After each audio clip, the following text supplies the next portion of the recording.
निश्चित रूप से। प्रस्तुत है अकबर के शाही दरबार के सबसे बड़े स्मार्टफोन बीरबल की यह महागाथा, लगभग शब्दों में। शाही दरबार का सबसे बड़ा स्मार्टफोन बीरबल। अध्याय 1, अजूबाए फारस का आगमन। आगरा के किले पर सुनहरी धूप छिटकी हुई थी। यमुना नदी शांत भाव से बह रही थी, जैसे शहंशाह जलालुद्दीन मोहम्मद अकबर की विशाल सल्तनत के गौरव की साक्षी हो। दीवाने खास में रोज की तरह दरबार लगा था, लेकिन आज हवा में एक अनूठी उत्सुकता थी। नवरत्नों से लेकर छोटे से छोटे मनसबदार तक सबकी निगाहें दरबार के बीचों बीच मखमल से ढकी एक चौकी पर टिकी थीं। आज फारस पर्शिया के शाह का एक दूत आया था और अपने साथ एक ऐसा तोहफा लाया था जिसे उसने अजूबाए फारस यानी पर्शिया का चमत्कार कहा था। अकबर के इशारा करने पर दूत ने मखमली पर्दा हटाया। नीचे पीतल, तांबे और चांदी से बनी एक जटिल मशीन थी। उसमें अनगिनत चक्र, गियर और लीवर लगे थे। एक तरफ एक छोटा सा शीशा था और दूसरी तरफ कुछ बटन।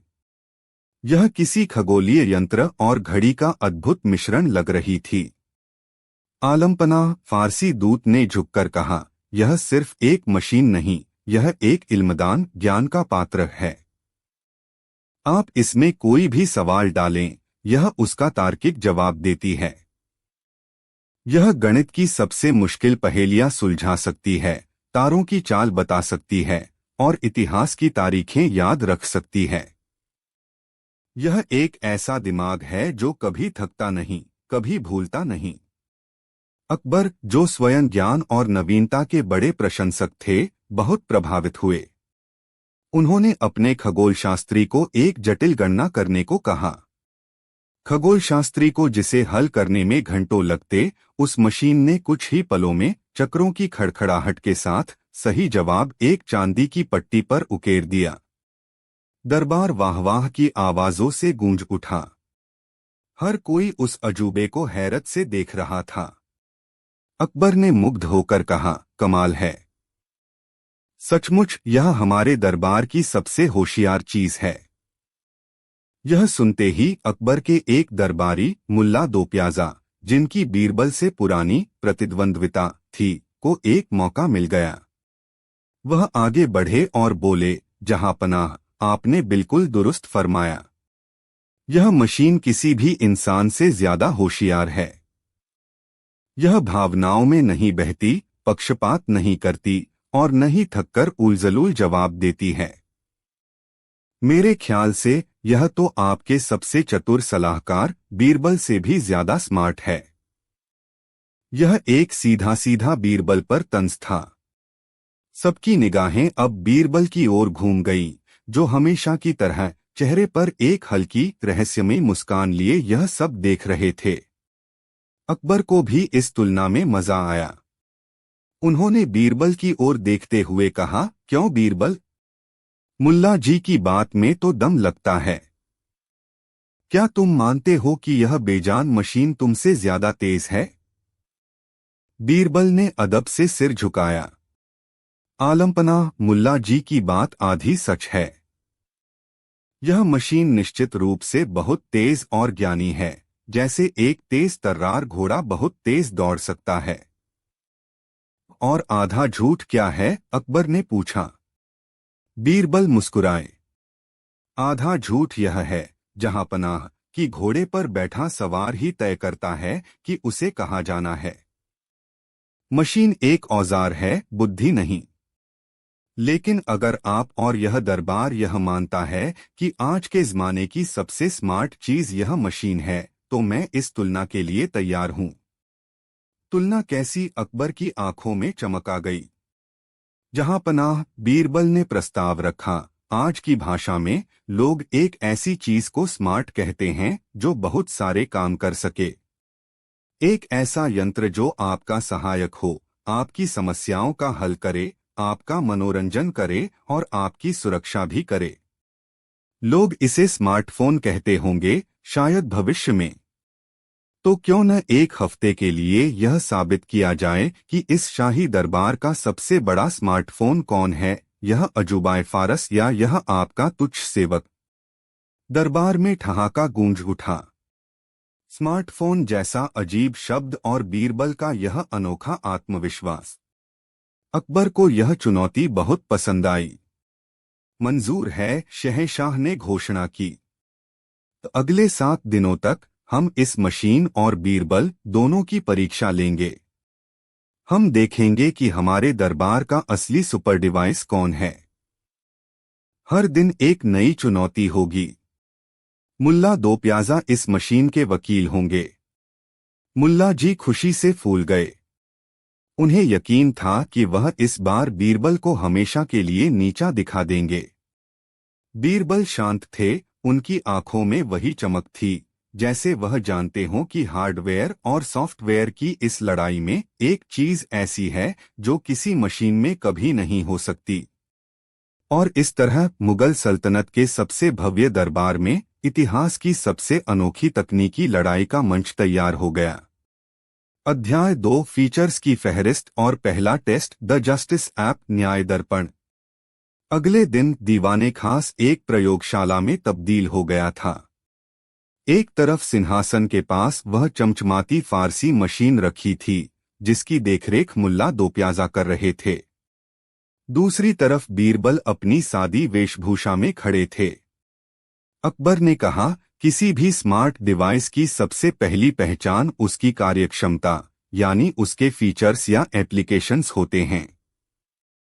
आज हम सबसे जरूरी ऐप का परीक्षण करेंगे, न्याय का ऐप यानी जस्टिस एप्लीकेशन। उन्होंने एक जटिल मामला पेश किया। 2 भाई रहीम और करीम अपने मरहूम पिता की वसीयत को लेकर झगड़ रहे थे। पिता एक अमीर व्यापारी थे और उन्होंने अपनी वसीयत में लिखा था, मेरी सारी संपत्ति मेरे उस बेटे को मिले जो ज्यादा बुद्धिमान और नेक दिल हो। अब यह तय करना लगभग असंभव था कि दोनों में से कौन ज्यादा बुद्धिमान और नेक है। मुल्ला दो प्याजा ने फौरन मशीन की ओर रुख किया। जहां पनाह, यह मशीन भावनाओं में नहीं बहती, यह तर्कों पर फैसला सुनाएगी। उन्होंने दोनों भाइयों से 10-10 सवाल पूछे, व्यापार, गणित और नीति शास्त्र पर। मशीन में उनके जवाब डाले गए। कुछ देर की खड़खड़ाहट के बाद मशीन ने एक चांदी की पट्टी निकाली जिस पर लिखा था, करीम ने 10 में से 8 सवालों के सही जवाब दिए। रहीम ने 6 के। तार्किक रूप से करीम अधिक बुद्धिमान है। संपत्ति करीम को दी जाए। मुल्ला जी ने विजयी भाव से कहा, देखा जहांपना, कितना साफ और निष्पक्ष फैसला, कोई लागलपेट नहीं। दरबार के कई लोग इस फैसले से सहमत दिखे। यह तर्कसंगत लग रहा था। अब अकबर ने बीरबल की ओर देखा। बीरबल, तुम्हारा सिस्टम इस बारे में क्या कहता है? बीरबल दोनों भाइयों के पास गए। उन्होंने उनसे कोई सवाल नहीं पूछा। उन्होंने बस मुस्कुराकर कहा, तुम्हारे वालिद एक महान व्यक्ति थे। उनकी संपत्ति का फैसला भी महान तरीके से होना चाहिए। मेरे पास एक उपाय है। उन्होंने दरबार में रखी एक तलवार उठाई और कहा, चूंकि संपत्ति बांटी नहीं जा सकती और पिता की आत्मा को शांति मिलनी चाहिए, इसलिए हम तुम दोनों को भी नहीं बांट सकते। इस तलवार से एक दूसरे का सर कलम कर दो। जो बच जाएगा, सारी संपत्ति उसी की होगी। यह सुनकर दरबार में सन्नाटा छा गया। यह कैसा भयानक मजाक था। रहीम, जो छोटा भाई था, गुस्से से चिल्लाया, यह मुझे मंजूर है। इस बेईमान भाई के साथ जीने से अच्छा है कि मैं मर जाऊं या इसे मार दूं। उसने तलवार की ओर हाथ बढ़ाया। लेकिन बड़ा भाई करीम, जो मशीन की परीक्षा में जीता था, कांपने लगा। वह बीरबल के पैरों में गिर पड़ा और रोते हुए बोला, नहीं, मुझे यह संपत्ति नहीं चाहिए। मेरे भाई को बख्श दीजिए। सारी दौलत इसे दे दीजिए, बस मेरे भाई को मुझसे जुदा मत कीजिए। मैं अपने पिता की संपत्ति के लिए अपने भाई का कातिल नहीं बन सकता। बीरबल ने तलवार नीचे रख दी और मुस्कुराए। वह अकबर की ओर मुड़े और बोले, जहांपनाह, फैसला हो गया। कैसे? अकबर ने हैरान होकर पूछा। एक बुद्धिमान व्यक्ति ज्ञान का दिखावा कर सकता है, लेकिन एक नेक दिल इंसान अपने प्रियजनों के लिए त्याग करता है, बीरबल ने समझाया। मशीन ने सिर्फ उनकी दिमागी बुद्धि को मापा। मैंने उनके दिल की नेकी को परखा। करीम, जिसने मशीन की परीक्षा जीती, दौलत के लिए अपने भाई की जान लेने को तैयार था, जबकि रहीम, जो परीक्षा हार गया, अपने भाई की जान के लिए पूरी दौलत छोड़ने को तैयार है। अब आप ही बताइए, आपके मरहूम दोस्त की वसीयत के अनुसार असली हकदार कौन है? अकबर की आंखें खुल गईं। उन्होंने महसूस किया कि मशीन ने केवल डेटा प्रोसेस किया था, जबकि बीरबल ने मानवता को समझा था। उन्होंने फैसला सुनाया, संपत्ति रहीम को मिलेगी और करीम को 100 करोड़ की सजा, ताकि वह दौलत से ज्यादा रिश्तों की कीमत समझे। पहले दिन की परीक्षा समाप्त हुई। अजूबाए फारस एक जटिल गणना करने में सफल रहा था, लेकिन बीरबल का इनबिल्ट जस्टिस एप, जिसे विवेक और करुणा का सपोर्ट था, एक सच्चे न्याय को समझने में सफल रहा था। दरबार समझ गया था कि बीरबल का ऑपरेटिंग सिस्टम लॉजिक ओएस नहीं, बल्कि Vivek OS 1.0 feat wisdom operating system था। अध्याय 3, दूसरा test, the diplomacy security app, कूटनीति कवच। दूसरे दिन की चुनौती और भी गंभीर थी। दक्कन की सल्तनत से एक दूत आया था। वह अपने सुल्तान का एक प्रस्ताव लाया था। हमारी सल्तनत और मुगल सल्तनत के बीच शांति स्थापित करने के लिए हम अपनी सबसे बड़ी और मजबूत तोप हैदर आपको तोहफे में देना चाहते हैं। बदले में आप हमें बस अपने आगरा के किले के उत्तरी द्वार की मरम्मत का अधिकार दे दें, क्योंकि वह हमारे कारीगरों की शैली का बेहतरीन नमूना है। यह प्रस्ताव सुनने में बहुत आकर्षक लग रहा था। एक शक्तिशाली तोप के बदले में सिर्फ एक दरवाजे की मरम्मत। मुल्ला दो प्याजा ने तुरंत मशीन का इस्तेमाल किया। उन्होंने मशीन में दक्कन की सैन्य शक्ति, मुगल सल्तनत की ताकत और तोप की कीमत जैसे आंकड़े डाले। मशीन ने विश्लेषण किया, प्रस्ताव फायदेमंद है। तोप की कीमत मरम्मत के खर्च से 100 गुना ज्यादा है। संधि स्वीकार की जानी चाहिए। मुल्ला ने गर्व से कहा, देखिए जहांपनाह, शुद्ध लाभ हानि का विश्लेषण। इसमें कोई धोखा नहीं हो सकता। अकबर भी लगभग सहमत हो गए थे। यह एक फायदे का सौदा लग रहा था। उन्होंने बीरबल की ओर देखा। बीरबल, तुम्हारे एंटीवायरस और फायरवॉल का इस प्रस्ताव पर क्या कहना है? बीरबल ने उस दूत को गौर से देखा। उसके चेहरे पर आत्मविश्वास था, लेकिन आंखों में एक चालाकी की चमक थी। बीरबल ने अदब से कहा, जहांपनाह, गुस्ताखी माफ, पर जो चीज बहुत ज्यादा अच्छी लगे, अक्सर वो सच नहीं होती। क्या मैं इस दूत से कुछ सवाल पूछ सकता हूं? अकबर ने इजाजत दी। बीरबल ने दूत से पूछा, जनाब, आपके सुल्तान इतने दरियादिल हैं, यह जानकर खुशी हुई। यह हैदर तोप यकीनन बहुत भारी होगी। इसे आगरा तक लाने में कितना समय और कितने हाथी लगेंगे? दूत ने थोड़ा झिझकते हुए कहा, जी, करीब 50 हाथी और 2 महीने का वक्त लगेगा। बीरबल ने फिर पूछा, और आपके कारीगरों को हमारे किले का उत्तरी दरवाजा मरम्मत करने में कितना समय लगेगा? दूत ने फौरन कहा, वो तो माहिर हैं। 10 कारीगर 1 महीने में ही काम पूरा कर देंगे। बीरबल मुस्कुराए और अकबर की ओर मुड़े। जहांपनाह, पहेली हल हो गई। क्या पहेली? जहांपनाह, बीरबल ने समझाया, यह एक संधि का प्रस्ताव नहीं, बल्कि एक ट्रोजन हॉर्स, एक धोखे का घोड़ा है। वे हमें 2 महीने बाद आने वाली एक तोप का लालच देकर अगले 1 महीने के अंदर हमारे ही किले के सबसे महत्वपूर्ण द्वार पर अपने 10 कारीगरों को बिठाना चाहते हैं। ये कारीगर नहीं बल्कि जासूस और सैनिक होंगे जो हमारे किले की संरचना, कमजोरियों और सुरक्षा का पूरा नक्शा बना लेंगे। जब तक उनकी तोप यहाँ पहुंचेगी तब तक उनके पास हमारे किले पर हमला करने की पूरी जानकारी होगी। वे दरवाजे की मरम्मत के बहाने हमारी सल्तनत का दरवाजा तोड़ने की तैयारी कर रहे हैं। यह सुनकर दरबार में सन्नाटा छा गया। दूत का चेहरा पीला पड़ गया। अकबर की आंखें गुस्से से लाल हो गईं। उन्होंने महसूस किया कि मशीन ने केवल संख्याओं और तथ्यों का विश्लेषण किया था, लेकिन बीरबल के कूटनीति कवच ने इंसानी इरादों और छिपी हुई साजिश को स्कैन कर लिया था। दूत को तुरंत गिरफ्तार कर लिया गया और उसने सारी साजिश उगल दी।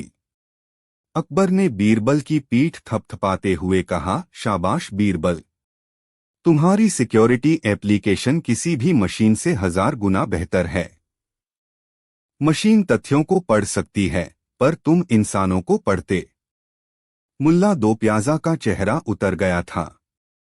बीरबल का विवेकोएस अब विवेकोएस 2.0 फीट में अपग्रेड हो चुका था, जिसमें ह्यूमन साइकोलॉजी स्कैनर का फीचर भी जुड़ गया था। अध्याय 4 तीसरा test, the creativity entertainment app रसरंजन। 2 दिनों की गंभीर चुनौतियों के बाद अकबर ने माहौल को हल्का करने का फैसला किया। एक बेहतरीन स्मार्ट डिवाइस को सिर्फ गंभीर समस्याओं को ही नहीं बल्कि मनोरंजन का भी ख्याल रखना चाहिए। आज का टेस्ट रचनात्मकता और हास्य का होगा। उन्होंने एक अजीब सी शर्त रखी। हमें एक ऐसी कहानी या कविता सुनाओ जो एक ही समय में सच भी हो और झूठ भी, जो सुनने में दुखी भी करे और हंसाए भी। यह एक बेतुकी शर्त थी। एक चीज एक साथ सच और झूठ या दुखी और सुखद कैसे हो सकती है? मुल्ला दो प्याजा ने मशीन की ओर देखा, लेकिन वह जानते थे कि यह मशीन रचनात्मक नहीं हो सकती। वह केवल संग्रहित डेटा को प्रस्तुत कर सकती थी।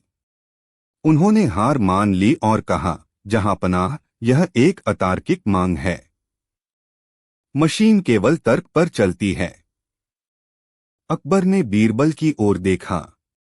और तुम्हारा एंटरटेनमेंट ऐप बीरबल? बीरबल ने एक क्षण सोचा और फिर एक कहानी सुनानी शुरू की। जहांपनाह एक बहुत ही कंजूस सेठ था। उसने अपनी पूरी जिंदगी पैसे जोड़ जोड़ कर 1 लाख सोने की मोहरें इकट्ठी कीं। उसने उन्हें एक संदूक में बंद करके अपने बगीचे में गाड़ दिया। वह रोज रात को चुपके से जाकर उस संदूक को देखता और खुश होता था। यह सुनकर दुख होता है, अकबर ने कहा, कि उसने धन का कोई सुख नहीं भोगा। बीरबल ने जारी रखा, एक दिन एक चोर ने उसे देख लिया। अगली रात चोर आया और पूरा संदूक खोद कर ले गया। जब सेठ अगली सुबह वहां गया तो उसे खाली गड्ढा मिला। वह जमीन पर सर पटक तक कर रोने लगा। यह तो और भी दुखद है, अकबर ने कहा। बीरबल मुस्कुराए, हाँ जहांपनाह, यह कहानी का दुखद हिस्सा है, और यह सच भी है कि सेठ का धन चोरी हो गया। तो फिर इसमें झूठ और हंसी कहाँ है? मुल्ला ने चिढ़कर पूछा। बीरबल ने जवाब दिया, झूठ यह है जहांपनाह कि सेठ का कुछ भी खोया नहीं। क्योंकि जो चीज कभी आपके काम ही न आए, उसका होना या न होना बराबर है। उसने उस धन का कभी उपयोग नहीं किया, तो उसके लिए वह धन जमीन में गड़े पत्थर के समान ही था। और हंसी की बात यह है। बीरबल रुके और नाटकीय अंदाज में कहा, वह चोर जहांपनाह उस सेठ का अपना ही बेटा था, जो अपने पिता की कंजूसी से इतना तंग आ चुका था कि उसने वह धन चुराकर शहर के गरीबों में बांट दिया और लंगर शुरू करवा दिया। तो सेठ का रोना देखकर हंसी भी आती है कि जिस धन पर वह सांप बनकर बैठा था, वह अब हजारों लोगों का पेट भर रहा है। कहानी खत्म होते ही पूरा दरबार ठहाकों से गूंज उठा। अकबर भी हंसते हंसते लोटपोट हो गए। यह कहानी एक ही समय में सच थी, धन चोरी हुआ, झूठ थी, सेठ का वास्तव में कुछ नहीं खोया। दुखद थी, सेठ के लिए, और मजेदार थी, बाकी दुनिया के लिए। अकबर ने कहा, अविश्वसनीय बीरबल, तुम्हारी रचनात्मकता का कोई मुकाबला नहीं। यह मशीन हमें तथ्य दे सकती है, पर तुम हमें रस देते हो। तुम्हारा रसरंजन ऐप लाजवाब है। बीरबल ने साबित कर दिया था कि एक अच्छा स्मार्टफोन सिर्फ काम नहीं करता, वह आपके दिल को भी छूता है। अध्याय 5 चौथा test, the problem solving connectivity app, Samadhan Setu. चौथे दिन एक बहुत ही व्यावहारिक समस्या सामने आई। आगरा में यमुना नदी पर एक नया पुल बनाने की योजना थी, लेकिन सबसे अच्छे इंजीनियर भी यह तय नहीं कर पा रहे थे कि पुल की नींव के लिए सबसे मजबूत जगह कौन सी है। नदी का तल कहीं रेतीला था, कहीं पथरीला। इस बार मशीन का पलड़ा भारी लग रहा था। मुल्ला दो प्याजा ने नदी की गहराई, पानी के बहाव और मिट्टी के प्रकार के आंकड़े मशीन में डाले। मशीन ने एक जटिल गणना के बाद नदी के बीच में एक विशेष स्थान को सबसे उपयुक्त बताया, जहां चट्टानी जमीन थी। तकनीकी रूप से यह सबसे सही जवाब था। अकबर संतुष्ट लग रहे थे। यह तर्कसंगत है। चट्टान पर बनी नींव सबसे मजबूत होगी। अब बीरबल की बारी थी। बीरबल ने कोई गणना नहीं की। उन्होंने कहा, जहां पनाह, क्या मैं एक दिन का समय ले सकता हूं? अकबर ने अनुमति दे दी। बीरबल उस दिन न किसी इंजीनियर से मिले, न किसी किताब को पढ़ा। वह साधारण कपड़े पहनकर उन मल्लाहों और धोबियों की बस्तियों में गए जो पीढ़ियों से उस नदी के किनारे रह रहे थे। उन्होंने उनके साथ बैठकर बातें की, उनकी कहानियां सुनी और नदी के बारे में उनके अनुभव जाने। अगले दिन वह दरबार में लौटे। जहां पनाह, उन्होंने कहा, मशीन ने जिस जगह को चुना है वह तकनीकी रूप से सबसे मजबूत है, लेकिन व्यावहारिक रूप से सबसे खतरनाक है। वो कैसे? अकबर ने पूछा। मैंने नदी के पुराने नाविकों से बात की, बीरबल ने बताया। वे बताते हैं कि हर 10 साल में जब मानसून की बाढ़ आती है तो नदी अपना रास्ता बदलती है और पानी का सबसे तेज बहाव ठीक उसी चट्टानी जगह पर होता है। उस जगह पर बना पुल शायद 1-2 साल टिक जाए, लेकिन पहली बड़ी बाढ़ में ही बह जाएगा। वे लोग नदी को अपनी मां की तरह जानते हैं, वे उसके मिजाज को पहचानते हैं। बीरबल ने फिर कहा, उन्होंने मुझे एक और जगह बताई है जो किनारे के थोड़ा पास है। वहां जमीन थोड़ी कमजोर है, लेकिन वहां पानी का बहाव हमेशा धीमा रहता है। अगर हम वहां थोड़ी गहरी नींव डालें तो वह पुल सदियों तक चलेगा। यह एक ऐसी जानकारी थी जो किसी किताब या गणना में नहीं थी। यह लोगों के अनुभव और पीढ़ियों के ज्ञान में छिपी थी। यह लोकल नेटवर्क कनेक्टिविटी थी जिसे कोई मशीन एक्सेस नहीं कर सकती थी। अकबर ने बीरबल की सलाह मानी। जांच करने पर पुराने नाविकों की बात सच निकली। पुल बीरबल द्वारा बताई गई जगह पर बनाया गया और वह पुल सदियों तक मुगल सल्तनत की शान बना रहा। अकबर ने उस दिन समझा कि बीरबल का समाधान सेतु ऐप सिर्फ डेटा पर नहीं बल्कि जनकनेक्ट पर चलता है। वह लोगों से जुड़कर ऐसी जानकारी निकाल सकते थे जो दुनिया की कोई मशीन नहीं निकाल सकती। अध्याय 6 अंतिम टेस्ट, द ईयर। नहीं है। इसके सीने में दिल नहीं धड़कता। इस हार्डवेयर का क्या काम है? अकबर ने पूछा। जहां पनाह, बीरबल की आवाज में एक अनोखी गहराई थी। जब आप किसी लड़ाई में निराश होते हैं तो क्या यह मशीन आपके कंधे पर हाथ रखकर आपका हौसला बढ़ा सकती है? जब आप अपनी मरहूम वालिदा को याद करके उदास होते हैं तो क्या यह मशीन आपकी खामोशी को समझकर आपको सांत्वना दे सकती है? जब एक सैनिक देश के लिए अपनी जान देता है तो क्या यह मशीन उसके त्याग के गौरव को महसूस कर सकती है? बीरबल आगे बढ़े। एक मशीन न्याय कर सकती है पर दया नहीं। वह समाधान दे सकती है पर सहानुभूति नहीं। वह कविता लिख सकती है, पर उसमें आत्मा नहीं भर सकती। वह आपके आदेश का पालन कर सकती है, पर आपसे प्रेम नहीं कर सकती, आप पर निष्ठा नहीं रख सकती। यह जो हार्डवेयर है जहांपनाह, यही इंसान को मशीन से श्रेष्ठ बनाता है। हमारी नश्वरता ही हमें करुणा, प्रेम, त्याग और वफादारी सिखाती है। उन्होंने अपनी बात समाप्त करते हुए कहा, मैं मर जाऊंगा, यह सच है। लेकिन मेरे विचार, मेरी कहानियां और न्याय के मेरे सिद्धांत जो मैंने आपसे और इस सल्तनत से सीखे हैं, वे यहीं रहेंगे। वे दूसरे इंसानों में जीवित रहेंगे। एक इंसान मरकर भी अपने विचारों से अमर हो सकता है, पर एक मशीन जब टूटती है तो वह सिर्फ कबाड़ बन जाती है।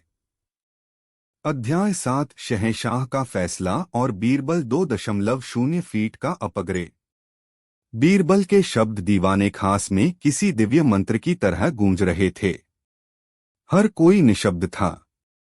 अकबर अपनी सिंहासन से उठे, उनकी आंखों में आंसू थे, गर्व और ज्ञान के आंसू। वह उस अजूबाए फारस के पास गए। उन्होंने उसकी ठंडी धातु की सतह को छुआ। फिर वह बीरबल के पास आए और उनके गर्म जीवित कंधे पर हाथ रखा। उन्होंने पूरे दरबार के सामने घोषणा की, आज यह साबित हो गया है कि कोई भी बेजान मशीन एक जीवित धड़कते दिल वाले इंसान का मुकाबला नहीं कर सकती। मशीनें औजार हैं, हमारे गुलाम, लेकिन इंसानियत, विवेक और करुणा हमारे शासक हैं। उन्होंने मुल्ला दो प्याजा की ओर देखकर कहा, मुल्ला जी, आप इस मशीन को ले जाकर हमारे अजायब घर में रखवा दें और इस पर एक पट्टी लिखवाएं, यह दुनिया की एक बहुत स्मार्ट चीज है, पर बुद्धिमान नहीं। फिर वह बीरबल की ओर मुड़े, और तुम बीरबल, तुम सिर्फ एक स्मार्टफोन नहीं हो, तुम एक जीवंत यंत्र हो। एक ऐसा डिवाइस जिसमें प्रोसेसर दिमाग का, मेमोरी ज्ञान की, लेकिन जिसकी पावर सप्लाई सीधे दिल से होती है। तुम इस सल्तनत के सबसे अनमोल हार्डवेयर हो। अकबर ने अपनी उंगली से शाही अंगूठी निकाली और बीरबल को पहनाते हुए कहा, आज से तुम सिर्फ हमारे सलाहकार नहीं, बल्कि विवेक सल्तनत, सल्तनत की चेतना कहलाओगे। यह तुम्हारा नया अपग्रेड है। दरबार शहंशाह अकबर की जय और विवेक सल्तनत बीरबल की जय के नारों से गूंज उठा। मुल्ला दो प्याजा सिर झुकाए खड़े थे। आज वह सिर्फ हारे नहीं थे, बल्कि उन्होंने एक बहुत बड़ा सबक भी सीखा था। उस शाम जब अकबर और बीरबल अकेले छत पर टहल रहे थे, अकबर ने मुस्कुराते हुए पूछा, बीरबल, सच कहना, क्या तुम्हें एक पल के लिए भी डर लगा था कि तुम इस मशीन से हार जाओगे? बीरबल ने अपनी चिरपरिचित मुस्कान के साथ जवाब दिया, जहांपनाह, डर तो नहीं, पर एक चिंता जरूर थी। क्या चिंता? बस यही कि अगर मैं हार जाता तो आपको इस नहीं है, इसके सीने में दिल नहीं धड़कता। इस हार्डवेयर का क्या काम है? अकबर ने पूछा। जहांपनाह, बीरबल की आवाज में एक अनोखी गहराई थी, जब आप किसी लड़ाई में निराश होते हैं तो क्या यह मशीन आपके कंधे पर हाथ रखकर आपका हौसला बढ़ा सकती है? जब आप अपनी मरहूम वालिदा को याद करके उदास होते हैं तो क्या यह मशीन आपकी खामोशी को समझकर आपको सांत्वना दे सकती है? जब एक सैनिक देश के लिए अपनी जान देता है तो क्या यह मशीन उसके त्याग के गौरव को महसूस कर सकती है? बीरबल आगे बढ़े। एक मशीन न्याय कर सकती है, पर दया नहीं। वह समाधान दे सकती है, पर सहानुभूति नहीं। वह कविता लिख सकती है, पर उसमें आत्मा नहीं भर सकती। वह आपके आदेश का पालन कर सकती है, पर आपसे प्रेम नहीं कर सकती, आप पर निष्ठा नहीं रख सकती। यह जो हार्डवेयर है जहांपनाह, यही इंसान को मशीन से श्रेष्ठ बनाता है। हमारी नश्वरता ही हमें करुणा, प्रेम, त्याग और वफादारी सिखाती है। उन्होंने अपनी बात समाप्त करते हुए कहा, मैं मर जाऊंगा, यह सच है। लेकिन मेरे विचार, मेरी कहानियां और न्याय के मेरे सिद्धांत जो मैंने आपसे और इस सल्तनत से सीखे हैं, वे यहीं रहेंगे। वे दूसरे इंसानों में जीवित रहेंगे। एक इंसान मरकर भी अपने विचारों से अमर हो सकता है, पर एक मशीन जब टूटती है तो वह सिर्फ कबाड़ बन जाती है।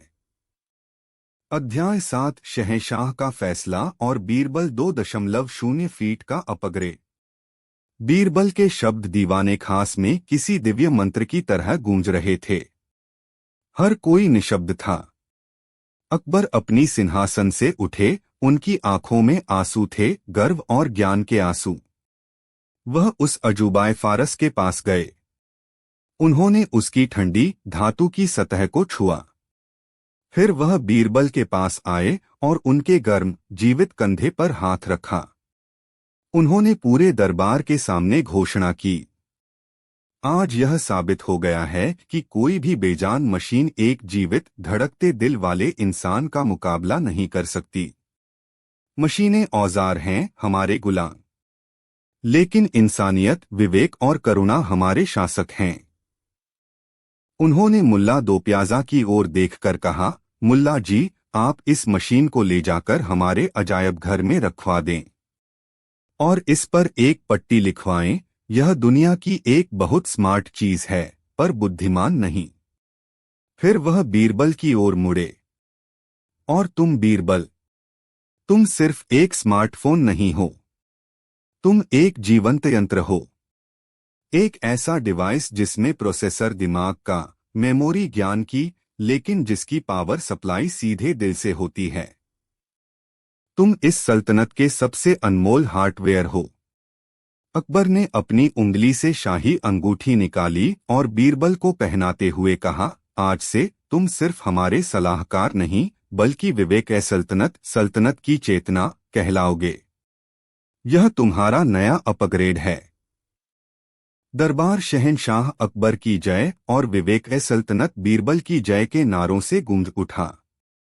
मुल्ला दो प्याजा सिर झुकाए खड़े थे। आज वह सिर्फ हारे नहीं थे, बल्कि उन्होंने एक बहुत बड़ा सबक भी सीखा था। उस शाम जब अकबर और बीरबल अकेले छत पर टहल रहे थे, अकबर ने मुस्कुराते हुए पूछा, बीरबल, सच कहना, क्या तुम्हें एक पल के लिए भी डर लगा था कि तुम इस मशीन से हार जाओगे? बीरबल ने अपनी चिरपरिचित मुस्कान के साथ जवाब दिया, जहां पनाह, डर तो नहीं, पर एक चिंता जरूर थी। क्या चिंता? बस यही कि अगर मैं हार जाता तो आपको इस। वाह, यह एक असाधारण और मजेदार चुनौती है। शब्दों में सिर्फ टाइटल देना तो संभव नहीं, लेकिन हम इस विषय को एक महागाइड, एक शाही खजाने में बदल सकते हैं। प्रस्तुत है मजेदार और चटपटे टाइटल पर एक विस्तृत, मनोरंजक और ज्ञानवर्धक लेख जो आपको शीर्षकों का जादूगर बना देगा। टाइटल का तड़का, 10,000 शब्दों में मजेदार और चटपटे शीर्षकों का शाही खजाना। प्रस्तावना, कहानी उस गुमनाम हीरो की। एक था कंटेंट क्रिएटर, नाम था उसका, चलिए उसे आम आदमी कहते हैं। वह बड़ी मेहनत से वीडियो बनाता, शानदार ब्लॉग लिखता और अपने काम में जी जान लगा देता। उसका कंटेंट सोने जैसा खरा था, लेकिन उसके व्यूज और रीडर्स पीतल जैसे भी नहीं थे। वह परेशान था, हताश था।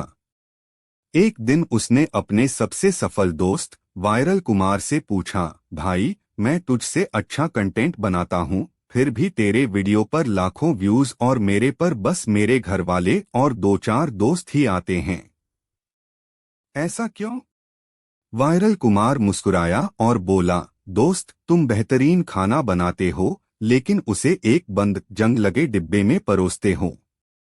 मैं ठीक ठाक खाना बनाता हूँ, लेकिन उसे चांदी की थाली में, गुलाब की पंखुड़ियों और चटपटी चटनी के साथ पेश करता हूँ। आम आदमी को कुछ समझ नहीं आया। वायरल कुमार ने समझाया, वो चांदी की थाली और चटपटी चटनी ही तुम्हारा टाइटल है। तुम्हारा कंटेंट तुम्हारा प्रोडक्ट है, लेकिन टाइटल उसकी पैकेजिंग है, उसका विज्ञापन है, उसका पहला इंप्रेशन है।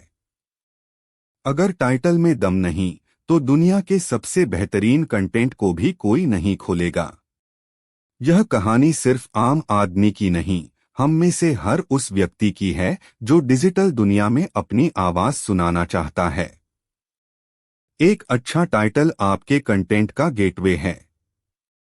यह दर्शक या पाठक को एक पल में यह फैसला लेने पर मजबूर करता है कि हाँ, मुझे यह देखना पढ़ना है। इस 10,000 शब्दों के महागाइड में हम सिर्फ आपको टाइटल की लिस्ट नहीं देंगे, बल्कि हम आपको टाइटल बनाने की कला और विज्ञान सिखाएंगे। हम गोता लगाएंगे मनोविज्ञान की गहराइयों में, शब्दों के मसालों को परखेंगे और हर अवसर, हर विषय के लिए ऐसे ऐसे चटपटे टाइटल बनाना सीखेंगे कि देखने वाला क्लिक किए बिना रह न पाए। तो कमर कस लीजिए, क्योंकि अब शुरू होने जा रहा है टाइटल के तड़के का यह रोमांचक सफर। भाग 1, टाइटल का मनोविज्ञान, दिमाग से दिल तक का सफर। एक अच्छा टाइटल सिर्फ शब्दों का समूह नहीं होता, यह एक मनोवैज्ञानिक हथियार है। यह सीधे इंसान के दिमाग के उन हिस्सों पर वार करता है जो जिज्ञासा, भावना, लाभ और तात्कालिकता से जुड़े होते हैं। आइए इन मनोवैज्ञानिक बटनों को समझते हैं। अध्याय 1, जिज्ञासा का जादू, द क्यूरियोसिटी गैप। इंसान स्वभाव से जिज्ञासु प्राणी है। जब हमें कोई अधूरी जानकारी मिलती है तो हमारा दिमाग बेचैन हो जाता है और उस खाली जगह को भरने के लिए तड़पने लगता है। एक अच्छा टाइटल यही करता है, वह एक सवाल खड़ा करता है, एक रहस्य बनाता है और पाठक को जवाब जानने के लिए मजबूर कर देता है। कैसे पैदा करें जिज्ञासा? अधूरा छोड़े, कहानी का क्लाइमेक्स बताए बिना उसके बारे में बताएं। सवाल पूछें, सीधे सीधे ऐसा सवाल पूछें जिसका जवाब आपका कंटेंट देता है। चौंकाने वाला तथ्य, कुछ ऐसा बताएं जिस पर यकीन करना मुश्किल हो। उदाहरण, साधारण टाइटल, मेरे गांव की एक कहानी। जिज्ञासु टाइटल, इस गांव में रात 8 बजे के बाद कोई घर से बाहर क्यों नहीं निकलता। साधारण टाइटल, मैंने एक नई कार खरीदी। जिज्ञासु टाइटल, मेरी नई कार का वो एक राज जो कंपनी ने मुझसे छुपाया। साधारण टाइटल, एक ऐतिहासिक घटना। जिज्ञासु टाइटल, इतिहास का वो पन्ना जिसे जानबूझकर फाड़ दिया गया। चटपटे जिज्ञासा वाले टाइटल, उस रात जंगल में मुझे जो दिखा उसे मैं कभी नहीं भूल सकता। मेरे दादाजी ने मरने से पहले मुझे जो सीक्रेट बताया, इस एक चीज ने मेरी पूरी जिंदगी बदल दी। वैज्ञानिक भी हैरान हैं, इस मंदिर का रहस्य क्या है? शादी के मंडप से दुल्हन क्यों भागी? वजह जानकर चौंक जाएंगे। इस तस्वीर में ऐसा क्या है जिसे देखकर लाखों लोग डर गए? अंबानी भी खरीदते हैं ये 10 रुपए की चीज, जाने क्यों? मैंने 1 महीने तक चीनी नहीं खाई और फिर जो हुआ। आपका स्मार्टफोन आपकी बातें सुन रहा है। ये रहा सबूत, बॉलीवुड का वो काला सच जो कभी सामने नहीं आया। अध्याय 2, संख्याओं का सम्मोहन, द पावर ऑफ नंबर्स। हमारे दिमाग को सूचियां, लिस्ट्स बहुत पसंद हैं। संख्याएं एक व्यवस्थित संरचना और एक निश्चित परिणाम का वादा करती हैं। जब कोई 7 तरीके या 5 गलतियां पढ़ता है तो उसे पता होता है कि उसे ठीक ठीक कितनी जानकारी मिलने वाली है। यह कंटेंट को पचाने में आसान बनाता है। संख्याओं का प्रयोग कैसे करें? हमेशा अंकों का प्रयोग करें, जैसे 7 फीट लिखें, 7 नहीं। अजीब संख्याएं जैसे 7, 13, 21 अक्सर सम संख्याओं जैसे 10, 20 से बेहतर काम करती हैं। तरीके, कारण, गलतियां, नियम, टिप्स जैसे शब्दों के साथ संख्याएं जोड़े। उदाहरण, साधारण टाइटल, अमीर कैसे बने। संख्या वाला टाइटल, करोड़पति बनने के साथ अचूक नियम। साधारण टाइटल, वजन कम करने के उपाय। संख्या वाला टाइटल, ये 5 गलतियां आपको कभी वजन कम नहीं करने देंगी। चटपटे संख्या वाले टाइटल। सफल लोगों की वो 3 आदतें जो आपको कोई नहीं बताएगा। दिल्ली के 10 सबसे स्वादिष्ट छोले भटूरे वाले, नंबर 4 मेरा फेवरेट है। इंटरव्यू में कभी न करें ये 5 गलतियां, वरना नौकरी पक्की नहीं। सिर्फ 1 महीने में अंग्रेजी सीखने के 4 गोल्डन रूल्स। फ्लर्ट करने के 9 साइकोलॉजिकल ट्रिक्स, 100% काम करेंगी। घर बैठे पैसे कमाने के 11 अनोखे तरीके। स्टॉक मार्केट में डूबने के 6 पक्के रास्ते, इनसे बचें। एक सफल यूट्यूबर बनने के 8 कड़वे सच। प्रधानमंत्री मोदी के दिन की शुरुआत होती है इन 2 कामों से। दुनिया के 7 सबसे रहस्यमयी स्थान जहां जाना मना है। अध्याय 3, भावनाओं का बटन, इमोशनल ट्रिगर्स। तर्क हमें सोचने पर मजबूर करता है, लेकिन भावनाएं हमें कार्य करने पर मजबूर करती हैं।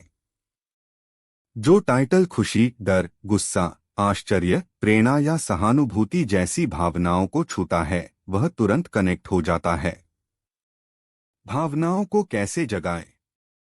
शक्तिशाली शब्दों का प्रयोग करें, जैसे रोंगटे खड़े कर देने वाला, दिल दहला देने वाला, हंस कर पागल हो जाओगे, जिंदगी बदल देने वाला। एक कहानी सुनाए, टाइटल में ही एक छोटी सी इमोशनल कहानी की झलक दें। उदाहरण, साधारण टाइटल, एक गरीब लड़के की कहानी। भावनात्मक टाइटल, फुटपाथ पर सोने वाले इस लड़के ने आईएएस बनकर दुनिया को रुला दिया। साधारण टाइटल, एक कॉमेडी वीडियो। भावनात्मक टाइटल, यह वीडियो आपकी दिन भर की थकान 2 मिनट में दूर कर देगा। चटपटे भावनात्मक टाइटल, इस सैनिक की कहानी सुनकर पत्थर भी रो देगा। अगर आप अपनी मां से प्यार करते हैं तो यह वीडियो जरूर देखें। हंसने की गारंटी, देवर भाभी की ऐसी नोकझोंक नहीं देखी होगी। इस टीचर ने जो किया उसके लिए एक सलाम तो बनता है। धोखेबाज दोस्त को सबक सिखाने का इससे अच्छा तरीका नहीं हो सकता। यह देखकर आपका इंसानियत पर से भरोसा उठ जाएगा। असफलता से थक गए हैं? यह 5 मिनट की कहानी आपके अंदर आग लगा देगी। प्यार में धोखा मिला है? यह गाना सिर्फ आपके लिए है। आज भी याद आता है वो स्कूल का आखिरी दिन। इस बच्चे की मासूमियत आपका दिल जीत लेगी। अध्याय 4, फायदे का वादा, दी प्रॉमिस ऑफ अ बेनिफिट। हर कोई अपनी समस्याओं का समाधान चाहता है या कुछ नया सीखना चाहता है। अगर आपका टाइटल सीधे सीधे यह बताता है कि पाठक या दर्शक को क्या फायदा होगा, तो उसके क्लिक करने की संभावना बढ़ जाती है। कैसे दिखाए फायदा? कैसे करें? हाउ टू फॉर्मेट का प्रयोग करें। सीखें, पाएं, बनाएं, हल करें जैसे क्रिया शब्दों का प्रयोग करें। एक विशिष्ट परिणाम का वादा करें, जैसे 10 किलो वजन कम करें। उदाहरण, साधारण टाइटल, पब्लिक स्पीकिंग।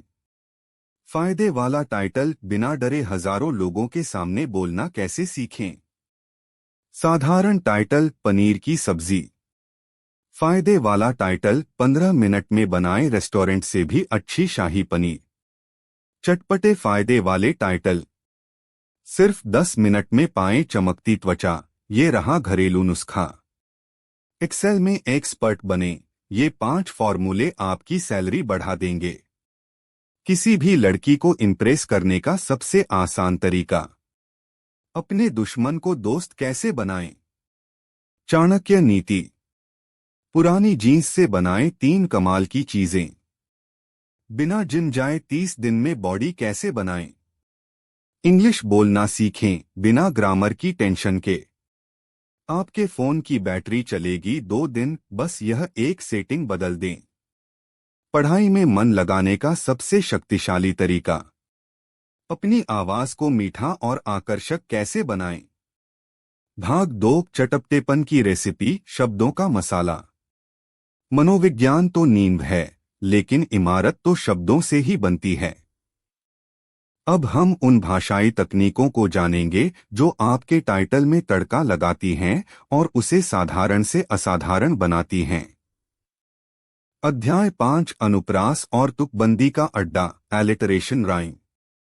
जब शब्द एक लय में होते हैं तो वे कानों को अच्छे लगते हैं और आसानी से याद हो जाते हैं। अनुप्रास, एक ही अक्षर से शुरू होने वाले शब्द और तुकबंदी का प्रयोग आपके टाइटल को संगीतमय और आकर्षक बना सकता है। उदाहरण: अनुप्रास, दिल्ली की दीवानी दाल, किचन के कमाल, बातों बातों में बॉलीवुड। तुकबंदी: चाय पर राय, बजट में जुगाड़, प्यार का इजहार या इनकार। चटपटे अनुप्रास और तुकबंदी वाले टाइटल: चाय और चौपाल, कुछ चटपटी बातें। गोलगप्पे और गपशप। समोसे पर सियासत। बनारस की गलियों में गजब का जायका। रसोई की रानी। सफर सुहाना, खर्चा पुराना। काम की क्लास, बकवास से पास। पैसे का पावर, रिश्ते में शावर। नेताजी का नया नाटक। किचन के खिलाड़ी। अध्याय 6 श्लेष और शब्दों का खेल, पन्स एंड वर्ड प्ले। शब्दों के साथ खेलना, उनके दोहरे अर्थों का उपयोग करना आपके टाइटल को बुद्धिमान और मजेदार बनाता है। यह दिखाता है कि आप रचनात्मक हैं।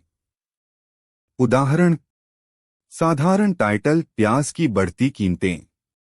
श्लेष वाला टाइटल, अब प्यार और प्याज दोनों रुला रहे हैं। चटपटे श्लेष और वर्डप्ले वाले टाइटल। ये रिश्ता क्या कहलाता है। जब जीजा हो साली का दीवाना। मेरी तो किस्मत ही खराब है, एक शॉर्ट फिल्म। बंदर क्या जाने अदरक का स्वाद। ये वीडियो देखो और जान जाओ। इस स्टॉक ने तो रॉकेट की तरह उड़ान भरी। चाय पर चर्चा, पर बिल कौन देगा। उसकी अदा ने मुझे घायल कर दिया। गर्मी ने निकाल दिया जूस। नेताजी की डिग्री का सच। दिल है कि मानता नहीं। बॉस की नजर से कैसे बचें। अध्याय 7 मुहावरों की महिमा, द मैजिक ऑफ इडियम्स। मुहावरे और लोकोक्तियां हमारी भाषा की आत्मा हैं। वे एक छोटी सी बात में गहरा अर्थ छिपाए होते हैं। जब आप उन्हें एक नए और अप्रत्याशित संदर्भ में उपयोग करते हैं तो वे तुरंत ध्यान खींचते हैं। उदाहरण: साधारण टाइटल, भागने से पहले तैयारी करें। मुहावरे वाला टाइटल, 9-2-11 होने से पहले ये 5 चीजें सीख लो। चटपटे मुहावरे वाले टाइटल: आ बैल मुझे मार, जब मैंने बॉस से पंगा लिया। ऊंट के मुंह में जीरा, मेरी पहली सैलरी। अब पछताए होत क्या, जब चिड़िया चुग गई खेत, निवेश की गलतियां। बंदर के हाथ में उस्तरा, जब अनपढ़ नेता को मिली पावर।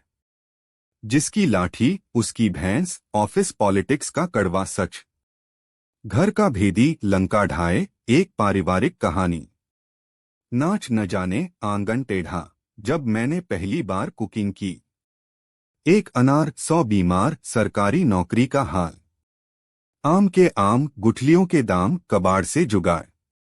भैंस के आगे बीन बजाना, जब मैंने अपने दोस्त को समझाया। अध्याय 8 अतिशयोक्ति का तमाशा, हाइपरबोल एंड एग्जैजरेशन। किसी बात को बहुत बढ़ा चढ़ाकर कहना। यह आपके टाइटल को नाटकीय और महाकाव्य जैसा बनाता है। इसका उपयोग सदमा, आश्चर्य या अत्यधिक मनोरंजन का भाव पैदा करने के लिए किया जाता है। उदाहरण: साधारण टाइटल, बहुत स्वादिष्ट बिरयानी। अतिशयोक्ति वाला टाइटल, ऐसी बिरयानी की जन्नत भूल जाओगे। चटपटे अतिशयोक्ति वाले टाइटल: इतिहास का सबसे बड़ा घोटाला, जो आपसे छुपाया गया। यह वीडियो देखकर आपका दिमाग फट जाएगा। दुनिया का अंत आ गया है। ये रहा सबूत। यह गाना आपके कानों में शहद घोल देगा। हंसी का ऐसा तूफान कि पेट पकड़ लोगे। इस बाइक की आवाज सुनकर बादल गरजने लगते हैं। इतनी खूबसूरत जगह की परियां भी शर्मा जाएं। यह फिल्म इतनी बोरिंग है कि दीवारें भी सो गईं। स्वाद ऐसा कि सीधे दिल में उतर जाए। इस फोन ने तो एप्पल को भी रुला दिया। अध्याय 9 हिंग्लिश का जलवा, द हिंग्लिश ट्विस्ट। आज की पीढ़ी हिंदी और अंग्रेजी मिलाकर बोलती है। अपने टाइटल्स में इस हिंग्लिश का प्रयोग उन्हें आधुनिक, भरोसेमंद और शहरी दर्शकों के लिए आकर्षक बनाता है। उदाहरण: शुद्ध हिंदी, मेरी पहली एकल यात्रा का अनुभव। Hinglish, my first solo trip, budget में बवाल। चटपटे हिंग्लिश टाइटल: ऑफिस पॉलिटिक्स का the end game. Arranged marriage की फनी साइड। देसी mom versus online shopping, the ultimate battle. My breakup story, अब जाकर मिला सुकून। वीकेंड प्लान, फुल ऑन मस्ती इन ऋषिकेश। इन्वेस्टमेंट का सिंपल फंडा, अमीर बनो। फेलियर्स को सक्सेस में कैसे बदलें। ये लाइफ हैक्स आपकी जिंदगी इजी बना देंगे। आईफोन 15 रिव्यू, पैसा वसूल या total wastage. Relationship goals, couples को ये 5 बातें समझनी चाहिए। भाग 3 शीर्षकों का शाही खजाना, हर मौके के लिए एक टाइटल। अब जब हमने मनोविज्ञान और भाषाई मसालों को समझ लिया है, तो चलिए अलग अलग श्रेणियों के लिए चटपटे टाइटल्स का खजाना खोलते हैं। श्रेणी 1, भोजन और पाक कला, फूड कुकिंग। पनीर की ये सब्जी खाकर उंगलियां न चाटी तो कहना। 5 मिनट वाली मैगी का शाही अवतार, मेहमान भी पूछेंगे रेसिपी। जब घर में कोई सब्जी न हो तो बनाएं ये 10 मिनट वाली जादुई डिश। गोलगप्पे का ऐसा पानी कि ठेले वाले को भूल जाओगे। बिना तेल के बनाए कुरकुरे समोसे, सब हैरान रह जाएंगे। माँ के हाथ वाला राजमा चावल, ये रहा सीक्रेट मसाला। इस मिठाई को बनाने के लिए न मावा चाहिए न चाशनी। चिकन करी ऐसी कि पड़ोसी भी कटोरी लेकर आ जाए। आलू के पराठे कभी नहीं फटेंगे, बस ये एक ट्रिक अपनाएं। दिल्ली के चांदनी चौक का असली स्वाद, अब आपके किचन में। बची हुई रोटियों का ऐसा नाश्ता कि सब मांग मांग कर खाएंगे। इस चटनी के आगे 5 स्टार होटल भी फेल है। बिरयानी बनाने का वो राज जो बावर्ची कभी नहीं बताते। पहली बार में ही परफेक्ट गोल रोटी कैसे बनाएं। 2 मिनट में बनाएं चॉकलेट लावा केक, बिना अंडे, बिना ओवन। श्रेणी 2, यात्रा, ट्रैवल व्लॉग्स। स्वर्ग से सुंदर, मेरा स्पीति वैली का अनकहा सफर। केरल में मिला छुपा हुआ खजाना, यहाँ टूरिस्ट नहीं आते। सिर्फ 5,000 में 3 दिन घूमे ऋषिकेश, ये रहा पूरा प्लान। लड़कियों के लिए सोलो ट्रिप का A to Z guide, safe और सस्ता। राजस्थान के इस भुथा किले में मैंने एक रात गुजारी। गोवा का वो चेहरा जो आपने फिल्मों में नहीं देखा होगा। ट्रेन की विंडो सीट और यादों का कारवां। यूरोप नहीं, यह भारत का स्विट्जरलैंड है। मेरा सबसे खराब ट्रैवल अनुभव, ये 5 गलतियां आप मत करना। पहाड़ों में मैगी खाने का सुख। इस झरने के नीचे नहाकर आत्मा तृप्त हो गई। अंडमान में स्कूबा डाइविंग, जन्नत का दरवाजा। बनारस की सुबह, गंगा आरती और मन की शांति। लद्दाख बाइक ट्रिप, जिंदगी का सबसे बड़ा एडवेंचर। इस गांव के लोग आज भी 100 साल पहले की जिंदगी जीते हैं। श्रेणी 3, कॉमेडी, कॉमेडी स्किट्स। जब शर्मा जी के घर आया बिन बुलाया मेहमान। देसी माँ और ऑनलाइन शॉपिंग, एक महायुद्ध। एग्जाम्स के एक रात पहले हर स्टूडेंट की कहानी। जब एक इंजीनियर और डॉक्टर में हुई प्यार की बातें। लड़कियां जब कहती हैं, I have nothing to wear. Public toilet का खौफनाक अनुभव। शादी में फूफा जी का नागिन डांस। जब गर्लफ्रेंड आपको बाबू, सोना की जगह भाई बोल दे। Types of people in a family WhatsApp group. पहला फला प्यार और पहली फली बेवकूफी। इंटरव्यू में जब पूछा गया, आपकी सबसे बड़ी कमजोरी क्या है? गूगल मैप्स ने जब दिया धोखा। हर इंडियन शादी का कॉमन ड्रामा। जब पापा पहली बार आपका रिपोर्ट कार्ड देखें। मच्छर और इंसान, एक अधूरी प्रेम कहानी। श्रेणी 4 तकनीक टेक रिव्यूज। इस फोन ने तो वन प्लस और सैमसंग को भी पानी पिला दिया। क्या यह लैपटॉप आपके पैसों की पूरी बर्बादी है? सच्चा रिव्यू। 10,000 रुपए के अंदर 5 सबसे धांसू स्मार्टफोन। जियो का नया प्लान, अंबानी जी ये क्या कर दिया? ईयरबड्स खरीदने से पहले ये वीडियो देख लो वरना पछताओगे। इस एआई टूल ने मेरा 8 घंटे का काम 8 मिनट में कर दिया। गेमिंग पीसी अंडर 50 के, अब हर कोई बनेगा प्रो गेमर। आपका फोन स्लो हो गया है? ये 3 सेटिंग्स अभी बदलें। एंड्रॉयड वर्सेस आईफोन 2024 का सबसे बड़ा मुकाबला। इस चीनी ऐप से सावधान, आपका सारा डेटा चोरी हो रहा है। श्रेणी 5 शिक्षा और जानकारी, एजुकेशन इंफॉर्मेशन। यूपीएससी टॉपर ने खोला अपनी सफलता का असली राज। ब्लैक होल का पूरा सच आसान भाषा में। इजराइल और फिलिस्तीन का झगड़ा असल में है क्या? अगर धरती घूमना बंद कर दे तो क्या होगा? चाणक्य की 5 नीतियां जो आज भी 100% काम करती हैं। स्टॉक मार्केट कैसे काम करता है? बच्चों के लिए। इतिहास का सबसे अमीर आदमी कौन था? अंबानी नहीं। डायनासोर कैसे खत्म हुए? असली वजह। क्या एलियंस सच में होते हैं? नासा का जवाब। भारत का संविधान 5 मिनट में समझें। श्रेणी 6 व्यक्तिगत वित्त, पर्सनल फाइनेंस। करोड़पति बनने के 5 सीक्रेट नियम जो अमीर लोग छुपाते हैं। ये 3 गलतियां आपको कभी अमीर नहीं बनने देंगी।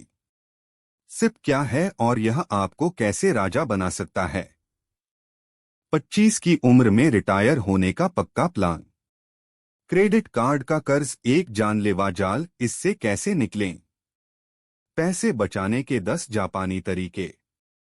अपनी पहली सैलरी को कहां इन्वेस्ट करें? सिर्फ 500 रुपए से शुरू करें अपना इन्वेस्टमेंट का सफर। शेयर बाजार में पैसा लगाने का सही समय कब है? अमीर दिखना वर्सेस अमीर होना, असली फर्क।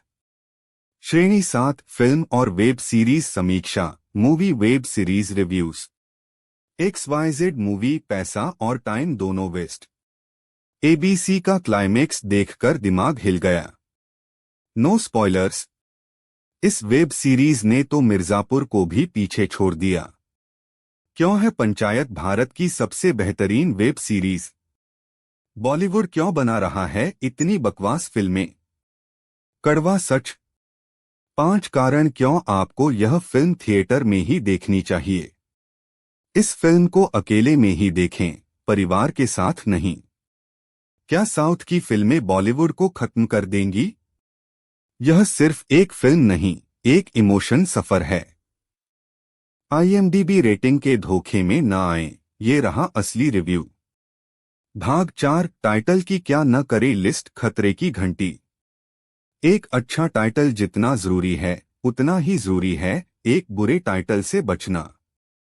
कुछ गलतियां आपके बेहतरीन कंटेंट को भी डुबो सकती हैं। धोखेबाज क्लिकबेट, मिसलीडिंग क्लिकबेट, ऐसा टाइटल जो अंदर के कंटेंट से बिल्कुल मेल न खाता हो। जैसे टाइटल में लिखा सलमान खान की हुई शादी और वीडियो में आप सलमान की किसी पुरानी फिल्म की शादी का सीन दिखा रहे हों। यह दर्शक का भरोसा तोड़ता है और वे आपके चैनल पर दोबारा कभी नहीं आएंगे। उबाऊ और अस्पष्ट, बोरिंग वेग, मेरा आज का दिन एक वीडियो घूमने गए। ऐसे टाइटल किसी में कोई जिज्ञासा या भावना नहीं जगाते। वे बताते ही नहीं कि कंटेंट किस बारे में है। बहुत लंबे और उलझे हुए, टू लॉन्ग कॉम्प्लिकेटेड टाइटल छोटा, सरल और असरदार होना चाहिए। अगर आपका टाइटल पढ़ने में ही 30 सेकंड लग जाएं, तो कोई उसे नहीं पढ़ेगा। यूट्यूब और गूगल भी लंबे टाइटल्स को काट देते हैं। सब कुछ कैपिटल में लिखना, ऑल कैप्स, यह चिल्लाने जैसा लगता है और बहुत अपरिपक्व, इमैच्योर दिखता है। कुछ शब्दों को हाईलाइट करने के लिए कैपिटल का प्रयोग ठीक है, लेकिन पूरा टाइटल नहीं। अनावश्यक कीवर्ड भरना, कीवर्ड स्टफिंग, एसईओ के लिए टाइटल में कीवर्ड डालना अच्छा है, लेकिन best biryani recipe, Hyderabadi biryani, easy biryani, chicken biryani, दम बिरयानी जैसा टाइटल इंसानों के लिए नहीं, सिर्फ बॉट्स के लिए लिखा लगता है। यह पढ़ने में खराब लगता है और दर्शक को दूर भगाता है। निष्कर्ष, अब तड़का लगाने की बारी आपकी है। तो क्या हुआ हमारे आम आदमी का? उसने वायरल कुमार की सलाह मानी। उसने इस गाइड में दिए गए सिद्धांतों को समझा। उसने मनोविज्ञान, चटपटे शब्द और सही फॉर्मेटिंग का इस्तेमाल करना सीखा। उसका अगला वीडियो था, जब घर में कोई सब्जी न हो तो बनाएं ये 10 मिनट वाली जादुई डिश। यह वीडियो चल निकला। फिर उसने बनाया मेरी दादी का वो एक राज जो उन्होंने मरने से पहले बताया। इस पर लाखों व्यूज आए। देखते ही देखते आम आदमी अब कंटेंट का बादशाह बन गया। यह 10,000 शब्दों का सफर सिर्फ एक लेख नहीं, बल्कि एक वर्कशॉप है। यह एक टूल बॉक्स है जिसमें हर तरह के औजार हैं। अब यह आप पर है कि आप इन औजारों का इस्तेमाल कैसे करते हैं। याद रखिए, आपका कंटेंट इंजन है, लेकिन टाइटल उसकी चाबी है। बिना चाबी के सबसे शक्तिशाली इंजन भी बेकार है। तो जाइए, अपने कंटेंट को एक ऐसा मजेदार और चटपटा टाइटल दीजिए कि दुनिया क्लिक करने पर मजबूर हो जाए, शेयर करने से खुद को रोक न पाए और आपके काम की दीवानी हो जाए। अब जाइए और अपने टाइटल से इंटरनेट पर आग लगा दीजिए। द्वारा नियुक्त एक विशेष अधिकारी को होगा। अकबर मुस्कुराए। समझ गया बीरबल, तुम उनके रास्ते में एक नया कांटा बिछाना चाहते हो। जी जहांपना। और मैं चाहता हूं कि यह हुक्म तुरंत लागू हो और इसकी घोषणा पूरे शहर में कर दी जाए। अगले ही दिन मुनादी करने वालों ने आगरा की हर गली कूचे में ढोल पीट पीट कर इस नए शाही फरमान की घोषणा कर दी। सेठ हजारीमल की हवेली में इस खबर से हड़कंप मच गया। यह सब उस बीरबल का किया धरा है। हजारीमल गुस्से में अपने कमरे में टहल रहा था। उसे कुछ शक हो गया है। कोतवाल इनायत खान भी वहां मौजूद था। घबराइए नहीं सेठ जी, वह हमारा क्या बिगाड़ लेगा। हमारे पास हर सवाल का जवाब है। जवाब? क्या जवाब है तुम्हारे पास? हजारीमल चीखा। अब हम बोरियां कैसे बदलेंगे? अगर नाके पर बोरियां बदली गईं और उन पर बीरबल के आदमी की मुहर नहीं लगी तो हम पकड़े जाएंगे। उनका तरीका बहुत शातिराना था। शाही भंडार से असली अनाज की बोरियां निकलती थीं। नाके पर जहां इनायत खान के सिपाही तैनात होते थे, वे काफिले को जांच के लिए रोकते थे। पास ही में हजारीमल का एक गुप्त गोदाम था। वहां पहले से ही वैसी ही दिखने वाली बोरियां तैयार रहती थीं, जिनमें अनाज की जगह भूसा और रेत भरी होती थी। अंधेरे या अफरातफरी का फायदा उठाकर सिपाही असली बोरियों को गोदाम में भेज देते और नकली बोरियों को गाड़ियों पर लदवा देते। गाड़ीवान को भी इसका पता नहीं चलता था, क्योंकि बोरियों की गिनती उतनी ही रहती थी। लेकिन अब बीरबल की दोहरी मुहर वाली शर्त ने उनका पूरा खेल बिगाड़ दिया था। पंडित धूर्तानंद, जो इस बैठक में मौजूद था, बोला, हमें बीरबल को रास्ते से हटाना होगा। जब तक वह है, हम चैन से नहीं रह सकते। लोगों को उसके खिलाफ और भड़काना होगा। हजारीमल ने कहा, भड़काने से कुछ नहीं होगा। हमें कोई ठोस कदम उठाना होगा। इनायत खान, तुम कुछ क्यों नहीं करते? तुम शहर के कोतवाल हो। इनायत खान ने अपनी दाढ़ी पर हाथ फेरते हुए कहा, एक तरीका है। हम बीरबल को उसी के जाल में फंसा सकते हैं। हम उस पर ही अनाज चोरी का इल्जाम लगा देंगे। मेरे पास कुछ झूठे गवाह हैं जो कह देंगे कि उन्होंने बीरबल के आदमियों को रात में अनाज बेचते देखा है। और पंडित जी, आप अपनी तरफ से जनता में यह बात फैला दीजिए। जब शहंशाह पर जनता का दबाव पड़ेगा तो उन्हें बीरबल को हटाना ही पड़ेगा। यह एक खतरनाक लेकिन असरदार योजना थी। उन्होंने बीरबल पर ही पलटवार करने का फैसला किया। अगले कुछ दिनों में शहर में एक नई अफवाह फैलने लगी। लोग कानाफूसी करने लगे कि असली चोर तो खुद राजा बीरबल है, जो दोहरी मुहर के बहाने सारा अनाज अपने निजी गोदामों में भर रहा है। पंडित धूर्तानंद ने अपने प्रवचनों में इशारों इशारों में कहना शुरू कर दिया कि एक मंत्री अकाल को अपनी कमाई का जरिया बना रहा है। स्थिति तनावपूर्ण हो गई। एक दिन जब बीरबल अपने घर लौट रहे थे तो कुछ गुस्साई भीड़ ने उन्हें घेर लिया और चोर चोर के नारे लगाने लगी। बीरबल के अंगरक्षकों ने बड़ी मुश्किल से उन्हें सुरक्षित निकाला। मामला अब शहंशाह अकबर के दरबार तक पहुंच गया। इनायत खान ने अपने झूठे गवाह पेश किए। उन्होंने कसम खाकर कहा कि उन्होंने बीरबल के खास आदमियों को रात के अंधेरे में सौदागरों को अनाज की बोरियां बेचते देखा है। अकबर एक धर्म संकट में पड़ गए। एक तरफ उनका सबसे विश्वासपात्र मंत्री था और दूसरी तरफ सबूत और जनता का बढ़ता गुस्सा। बीरबल, तुम्हारा इस पर क्या कहना है? अकबर ने भारी मन से पूछा। दरबार में सन्नाटा था। सबकी नजरें बीरबल पर थीं। हजारीमल, इनायत खान और धूर्तानंद के चेहरों पर एक विजी मुस्कान थी। उन्हें लगा कि उन्होंने बीरबल को मात दे दी है। बीरबल ने शांति से जवाब दिया, जहांपनाह, मैं बस इतना कहना चाहता हूं कि सच आग की तरह होता है। उसे कितनी भी देर राख के नीचे दबाकर रखो, एक दिन वह बाहर आ ही जाता है। मुझे अपनी बेगुनाही साबित करने के लिए 7 दिन की मोहलत दी जाए। अकबर ने इजाजत दे दी।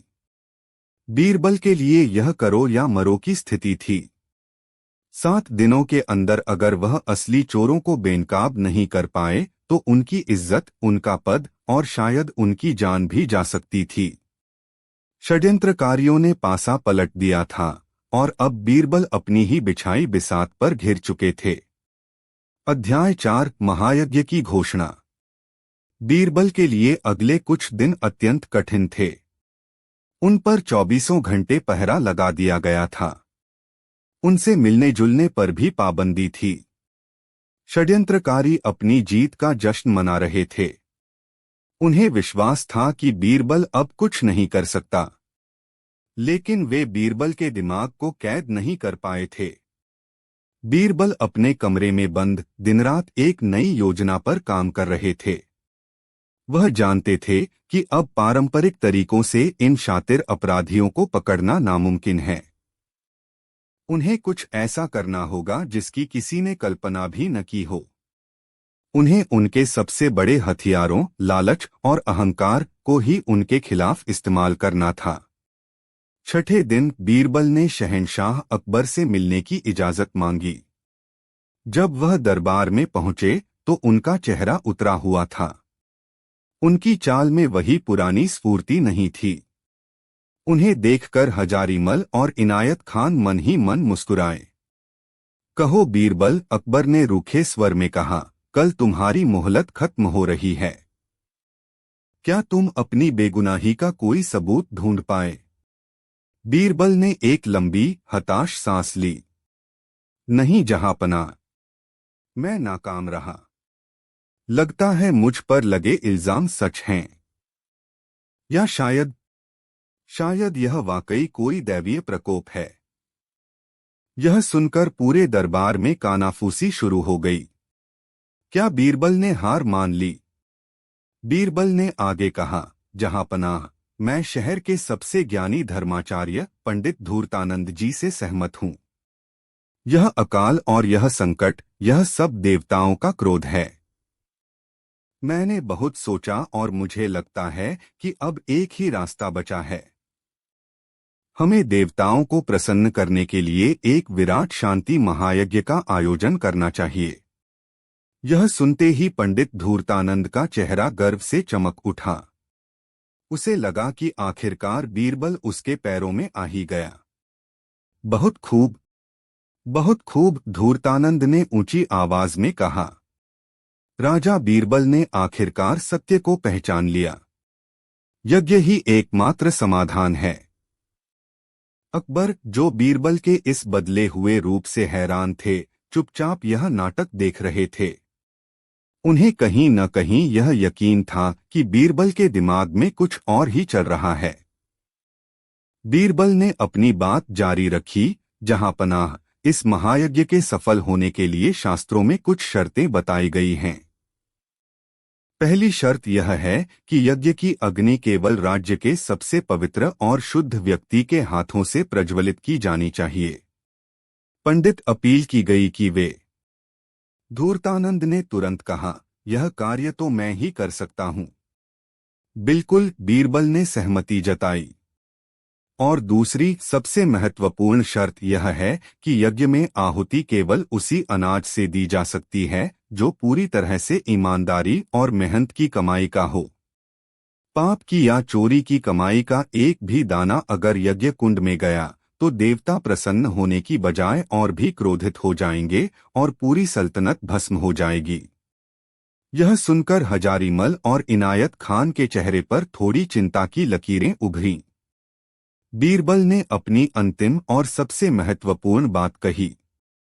इसलिए जहां पनाह, मेरी प्रार्थना है कि इस महायज्ञ के लिए आगरा के सभी अमीर सौदागरों, जमींदारों और अधिकारियों को अपने अपने घरों से अनाज का दान देने का हुक्म दिया जाए।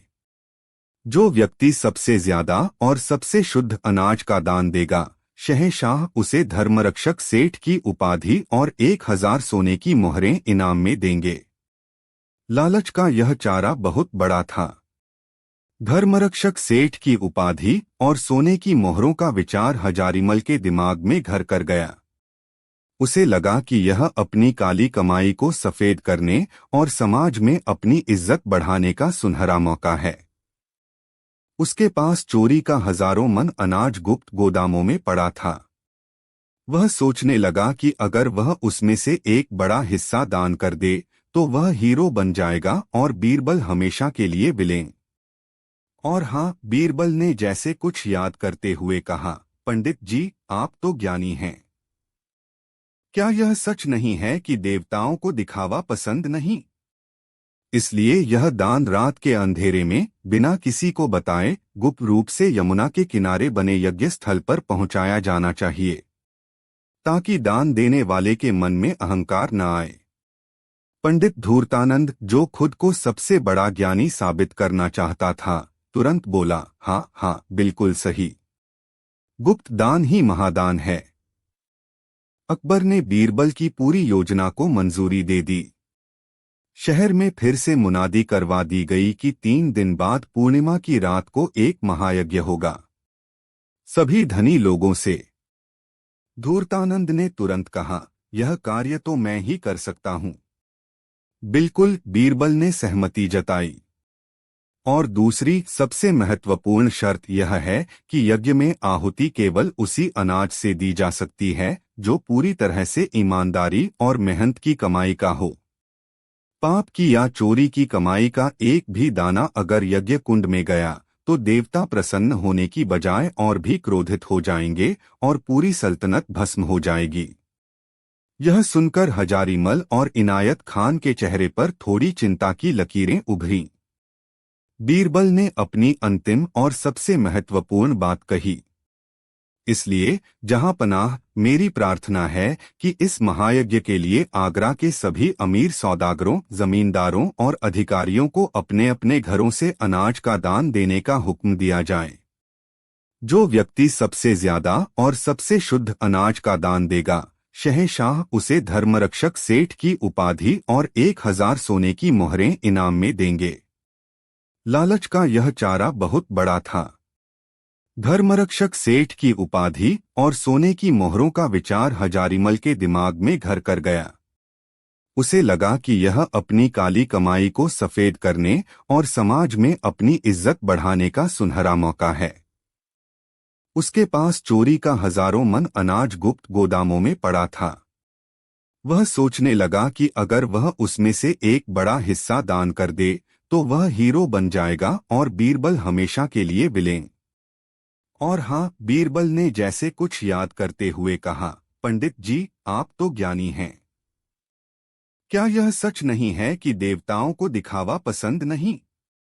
इसलिए यह दान रात के अंधेरे में बिना किसी को बताए गुप्त रूप से यमुना के किनारे बने यज्ञ स्थल पर पहुंचाया जाना चाहिए, ताकि दान देने वाले के मन में अहंकार न आए। पंडित धूर्तानंद, जो खुद को सबसे बड़ा ज्ञानी साबित करना चाहता था, तुरंत बोला, हाँ हाँ, बिल्कुल सही। गुप्त दान ही महादान है। अकबर ने बीरबल की पूरी योजना को मंजूरी दे दी। शहर में फिर से मुनादी करवा दी गई कि 3 दिन बाद पूर्णिमा की रात को एक महायज्ञ होगा। सभी धनी लोगों से मेरे गुप्त रूप से अपना सर्वश्रेष्ठ और शुद्धतम अनाज यज्ञ स्थल पर पहुंचाएं। षड्यंत्रकारी अपनी जीत के नशे में चूर थे। उन्हें लगा कि बीरबल ने न केवल हार मान ली है, बल्कि उन्हें अपनी चोरी की दौलत को सम्मान में बदलने का एक शानदार अवसर भी दे दिया है। वे बीरबल की चतुराई के आखिरी और सबसे घातक वार से पूरी तरह अनजान थे। अध्याय 5, पूर्णिमा की रात का न्याय। पूर्णिमा की रात आ गई। यमुना का किनारा हजारों दियों की रोशनी से जगमगा रहा था। एक विशाल यज्ञ कुंड बनाया गया था। शहंशाह अकबर, उनके दरबारी और आगरा की आम जनता इस ऐतिहासिक यज्ञ को देखने के लिए एकत्रित हुई थी। माहौल में एक अजीब सा तनाव और उम्मीद थी। बीरबल शांत भाव से शहंशाह के पास खड़े थे। उनके चेहरे पर अब कोई हताशा नहीं, बल्कि एक गहरा आत्मविश्वास था। रात के दूसरे पहर में, जैसा कि योजना थी, लोगों ने गुप्त रूप से लाए गए अनाज के ढेर यज्ञ स्थल पर लगाने शुरू कर दिए। सबसे बड़ा ढेर, जिसमें लगभग 1000 बोरियां थीं, सेठ हजारीमल की तरफ से आया था। पंडित धूर्तानंद ने मंच पर खड़े होकर घोषणा की, देखिए, यह है धर्म का प्रताप। सेठ हजारीमल ने अपनी पवित्र कमाई का इतना बड़ा हिस्सा दान किया है। यही सच्चे धर्मरक्षक हैं। लोग हजारीमल की जय जयकार करने लगे। हजारीमल गर्व से सीना फुलाए खड़ा था। इनायत खान उसके पास खड़ा मुस्कुरा रहा था। जब सारा दान इकट्ठा हो गया तो पंडित धूर्तानंद ने यज्ञ शुरू करने की तैयारी की। उसने अपनी आंखें बंद की और मंत्रोच्चार शुरू किया। तभी बीरबल आगे बढ़े। एक क्षण रुकिए पंडित जी, उन्होंने ऊंची आवाज में कहा। सबकी नजरें बीरबल पर टिक गईं। यज्ञ शुरू करने से पहले हमें यह सुनिश्चित करना होगा कि यह सारा अनाज पवित्र और ईमानदारी का है, बीरबल ने कहा। मेरे पास इसे परखने का एक तरीका है। यह कहकर बीरबल ने अपने एक सहायक को इशारा किया। वह सहायक अपने साथ कुछ मुर्गे लेकर आया। यह क्या मजाक है, बीरबल इनायत खान ने गरजकर कहा। यज्ञ स्थल पर अपवित्र जानवर। कोतवाल साहब, यह जानवर अपवित्र नहीं, परीक्षक हैं, बीरबल ने मुस्कुराते हुए कहा। मैंने अपने गांव के बुजुर्गों से सुना है कि जो अनाज चोरी का या पाप की कमाई का होता है, उसे ये दिव्य मुर्गे नहीं खाते। यह एक मनगढ़ंत बात थी, लेकिन उस अंधविश्वासी माहौल में लोगों ने इसे सच मान लिया। बीरबल ने एक मुर्गे को एक छोटे व्यापारी द्वारा दान किए गए अनाज के ढेर के पास छोड़ा। मुर्गे ने तुरंत दाने चुगने शुरू कर दिए। देखिए, यह अनाज शुद्ध है, बीरबल ने घोषणा की। एक एक करके मुर्गे विभिन्न ढेरों से अनाज खाते रहे। अब बारी आई सेठ हजारीमल के विशाल ढेर की। बीरबल ने एक मुर्गे को उस ढेर के पास छोड़ा, लेकिन मुर्गे ने एक भी दाना नहीं चुगा। उसने अपनी चोंच दूसरी तरफ फेर ली। बीरबल ने दूसरा मुर्गा छोड़ा, फिर तीसरा। किसी ने भी उस अनाज को हाथ नहीं लगाया। लोगों में फुसफुसाहट शुरू हो गई। देखो, मुर्गे दाना नहीं खा रहे, इसका मतलब यह अनाज अपवित्र है। हजारीमल का चेहरा पसीने से भीग गया। निश्चित रूप से। प्रस्तुत है जब बीरबल ने कहा, शीर्षक पर आधारित एक विस्तृत कहानी जो लगभग शब्दों की है। जब बीरबल ने कहा। अध्याय 1। शांति पर मंडराता साया। हिंदुस्तान की सल्तनत पर शहंशाह जलालुद्दीन मोहम्मद अकबर का सूरज अपने पूरे प्रताप से चमक रहा था। आगरा का किला, जो यमुना के किनारे शान से खड़ा था, न केवल मुगलिया सल्तनत की सैन्य शक्ति का प्रतीक था, बल्कि कला, संस्कृति और ज्ञान का केंद्र भी बन चुका था। शहंशाह अकबर के नवरत्नों की कीर्ति चारों दिशाओं में फैली हुई थी, और उनमें भी सबसे प्रखर, सबसे दीप्तिमान रत्न थे राजा बीरबल। अपनी हाजिर जवाबी, तीक्ष्ण बुद्धि और न्यायप्रियता के लिए बीरबल न केवल शहंशाह के प्रिय थे, बल्कि आम जनता के दिलों में भी बसते थे। दरबारे आम और दरबारे खास की महफिलें रोज सजती थीं। न्याय और प्रशासन के मसलों से लेकर दर्शन और धर्म की गूढ़ बहसों तक हर विषय पर चर्चा होती थी। अकबर, जो स्वयं एक जिज्ञासु और खुले विचारों वाले शासक थे, इन बहसों को बहुत प्रोत्साहित करते थे। लेकिन जहां रोशनी होती है, वहां परछाइयां भी अपना वजूद तलाशती हैं। अकबर की उदार नीतियों, विशेषकर उनके दीन इलाही और राजपूतों के साथ उनके मैत्रीपूर्ण संबंधों ने कई कट्टरपंथियों और पुराने अमीरों के दिलों में असंतोष का बीज बो दिया था। इन असंतुष्टों में 3 चेहरे प्रमुख थे। पहला, मेवाड़ के एक पुराने जागीरदार का वंशज राजा महेंद्र प्रताप, जिसकी जागीरें एक युद्ध के बाद सल्तनत में मिला ली गई थीं। वह दरबार में तो मुस्कुराता रहता, लेकिन उसके दिल में अपमान की आग धधक रही थी। दूसरा, मुल्ला ज़की, एक रूढ़िवादी और प्रभावशाली मौलवी, जो अकबर की धर्मनिरपेक्ष नीतियों को इस्लाम के लिए खतरा मानता था। वह अपनी तकरीरों में इशारों निशारों में काफिरों से दोस्ती करने वाले शासक के खिलाफ जहर उगलता था। और तीसरा, बीदर सल्तनत का दूत मिर्जा हकीम बेग, जो दोस्ती का मुखौटा पहने आगरा में जासूसी कर रहा था और मुगलिया सल्तनत में अस्थिरता पैदा करने का मौका ढूंढ रहा था। ये तीनों परछाइयों में एक दूसरे से मिलते, अपनी नफरत की आग को हवा देते और एक ऐसे मौके की तलाश में थे जो सल्तनत के सूरज को हमेशा के लिए अस्त कर दे। एक शाम, जब सूरज यमुना के पानी में अपना सोना घोल रहा था, एक हरकारा हामफता हुआ दीवाने खास में पहुंचा। उसके हाथ में एक छोटा सा, कसकर लपेटा हुआ पत्र था। यह पत्र सीमा पर गश्त कर रहे एक जासूस ने एक संदिग्ध कबूतर के पैर से बरामद किया था। पत्र पर केवल एक पंक्ति लिखी थी, जो किसी रहस्यमयी स्याही से लिखी गई थी। चांद जब पूरा होगा, सूरज डूब जाएगा। शहंशाह अकबर ने उस पंक्ति को पढ़ा। उनके माथे पर चिंता की लकीरें उभर आईं। यह कोई साधारण संदेश नहीं था। इसमें एक गहरी और भयावह धमकी छिपी थी। सूरज का इशारा निस्संदेह उनकी ओर था, लेकिन पूरा चांद, इसका क्या अर्थ हो सकता था? बीरबल को फौरन पेश किया जाए, शहंशाह ने अपने एक विश्वस्त अमीर खाने खाना को हुक्म दिया। कुछ ही पलों में बीरबल वहां उपस्थित थे।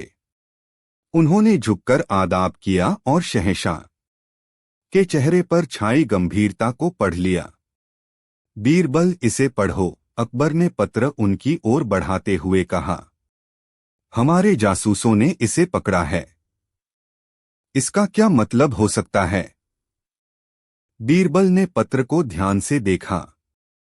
उन्होंने अक्षरों की बनावट, स्याही की गंध और कागज की गुणवत्ता का निरीक्षण किया। फिर उन्होंने उस पंक्ति को कई बार पढ़ा। दरबार में खामोशी छा गई थी। सभी की नजरें बीरबल पर टिकी थीं, मानो वे किसी जादूगर को देख रहे हों जो एक पल में रहस्य की परतें खोल देगा। कुछ देर तक सोचने के बाद बीरबल ने कहा, जहांपनाह, यह कोई पहेली नहीं, एक चेतावनी है। एक साजिश की चेतावनी। साजिश? अकबर की आवाज में कड़वाहट घुल गई। हमारे खिलाफ? हमारी ही सल्तनत में? जी जहांपनाह, बीरबल ने शांत भाव से उत्तर दिया। सूरज से उनका आशय आपसे है, हिंदुस्तान के आफताब और पूरा चांद। यह किसी विशेष दिन की ओर इशारा कर रहा है। हमें यह पता लगाना होगा कि आने वाले हफ्तों में पूर्णिमा या पूरे चांद से जुड़ा कोई बड़ा अवसर कब है। अकबर ने शाही ज्योतिषी को बुलवाया। ज्योतिषियों और खगोलविदों की पोथियों को खंगाला गया। पता चला कि लगभग 1 महीने बाद नौरोज का त्योहार आने वाला था, जो फारसी नव वर्ष का उत्सव था और मुगल दरबार में बड़ी धूमधाम से मनाया जाता था। उस दिन पूर्णिमा भी थी। सब कुछ साफ हो गया था। नौरोज के दिन शहंशाह पर हमले की योजना बनाई जा रही थी। एक ऐसा दिन जब पूरा आगरा जश्न में डूबा होगा, जब सुरक्षा में चूक की सबसे अधिक संभावना होगी। अकबर का चेहरा क्रोध से तमतमा उठा। हम इन गद्दारों को ढूंढ निकालेंगे और उन्हें ऐसी सजा देंगे कि उनकी आने वाली नस्लें भी याद रखेंगी। बीरबल, यह काम हम तुम्हें सौंपते हैं। हमें नतीजा चाहिए, चाहे इसके लिए तुम्हें पूरी सल्तनत को ही क्यों न उलटना पुलटना पड़े। बीरबल ने सिर झुकाया। जो हुक्म जहांपना। लेकिन इस मामले में हमें तलवार से नहीं, दिमाग से काम लेना होगा। साजिश करने वाले बहुत शातिर हैं। वे परछाई में छिपे हैं। अगर हमने जल्दबाजी की तो वे सतर्क हो जाएंगे और हमारे हाथ कुछ नहीं आएगा। उस रात आगरा के किले के ऊपर चांद अधूरा था, लेकिन किले के भीतर एक भयावह पूर्णिमा के रहस्य को सुलझाने की जंग शुरू हो चुकी थी। अध्याय 2, धागों को सुलझाता दिमाग। बीरबल जानते थे कि यह उनके जीवन की सबसे बड़ी चुनौतियों में से एक थी। यह किसी दरबारी की ईर्ष्या या किसी व्यापारी की बेईमानी का मामला नहीं था, यह सीधे सल्तनत की नींव पर हमला था। उन्होंने अपनी जांच की शुरुआत सबसे मुश्किल जगह से की, अपने दिमाग से। उन्होंने उस क्रिप्टिक संदेश को फिर से अपने सामने रखा, चांद जब पूरा होगा, सूरज डूब जाएगा। शब्द बहुत सरल हैं, लेकिन इरादे बहुत गहरे, बीरबल ने सोचा। यह किसी पढ़े लिखे व्यक्ति का काम है जो प्रतीकों में बात करना जानता है। उन्होंने अपनी एक छोटी विश्वस्त टीम बनाई। इसमें शामिल थे जमाल, भेष बदलने में माहिर एक जासूस जिसकी आंखें और कान शहर के हर कोने में थे, और शेर सिंह, शाही अंगरक्षकों का एक वफादार कप्तान जो बल प्रयोग में कुशल होने के साथ साथ बुद्धिमान भी था। बीरबल का पहला कदम था असंतुष्टों की सूची बनाना। उन्होंने उन सभी अमीरों, जागीरदारों और धार्मिक नेताओं की सूची तैयार की जिन्हें अकबर की नीतियों से किसी न किसी तरह का नुकसान हुआ था या जो वैचारिक रूप से उनके विरोधी थे। इस सूची में राजा महेंद्र प्रताप और मुल्ला जकी का नाम सबसे ऊपर था। जमाल, बीरबल ने अपने गुप्त कक्ष में उसे निर्देश दिया, मैं चाहता हूं कि तुम एक गरीब मुसाफिर का भेष बनाओ। उन सराय और चायखानों में जाओ जहां सिपाही और आम लोग जमा होते हैं।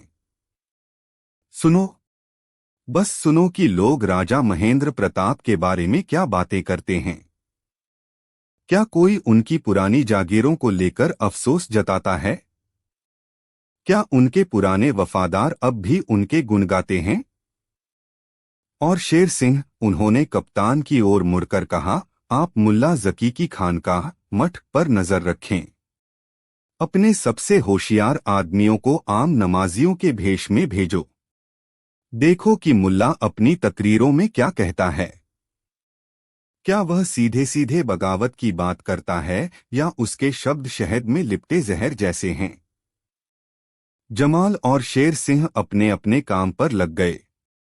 बीरबल ने खुद बीदर के दूत मिर्जा हकीम बेग पर ध्यान केंद्रित करने का फैसला किया। वह जानते थे कि एक विदेशी दूत पर सीधे शक करना कूटनीतिक संकट पैदा कर सकता है। इसलिए उन्होंने एक अलग रास्ता अपनाया। अगले दिन बीरबल ने दरबार में शतरंज की एक महफिल आयोजित की और विशेष रूप से मिर्जा हकीम बेग को आमंत्रित किया।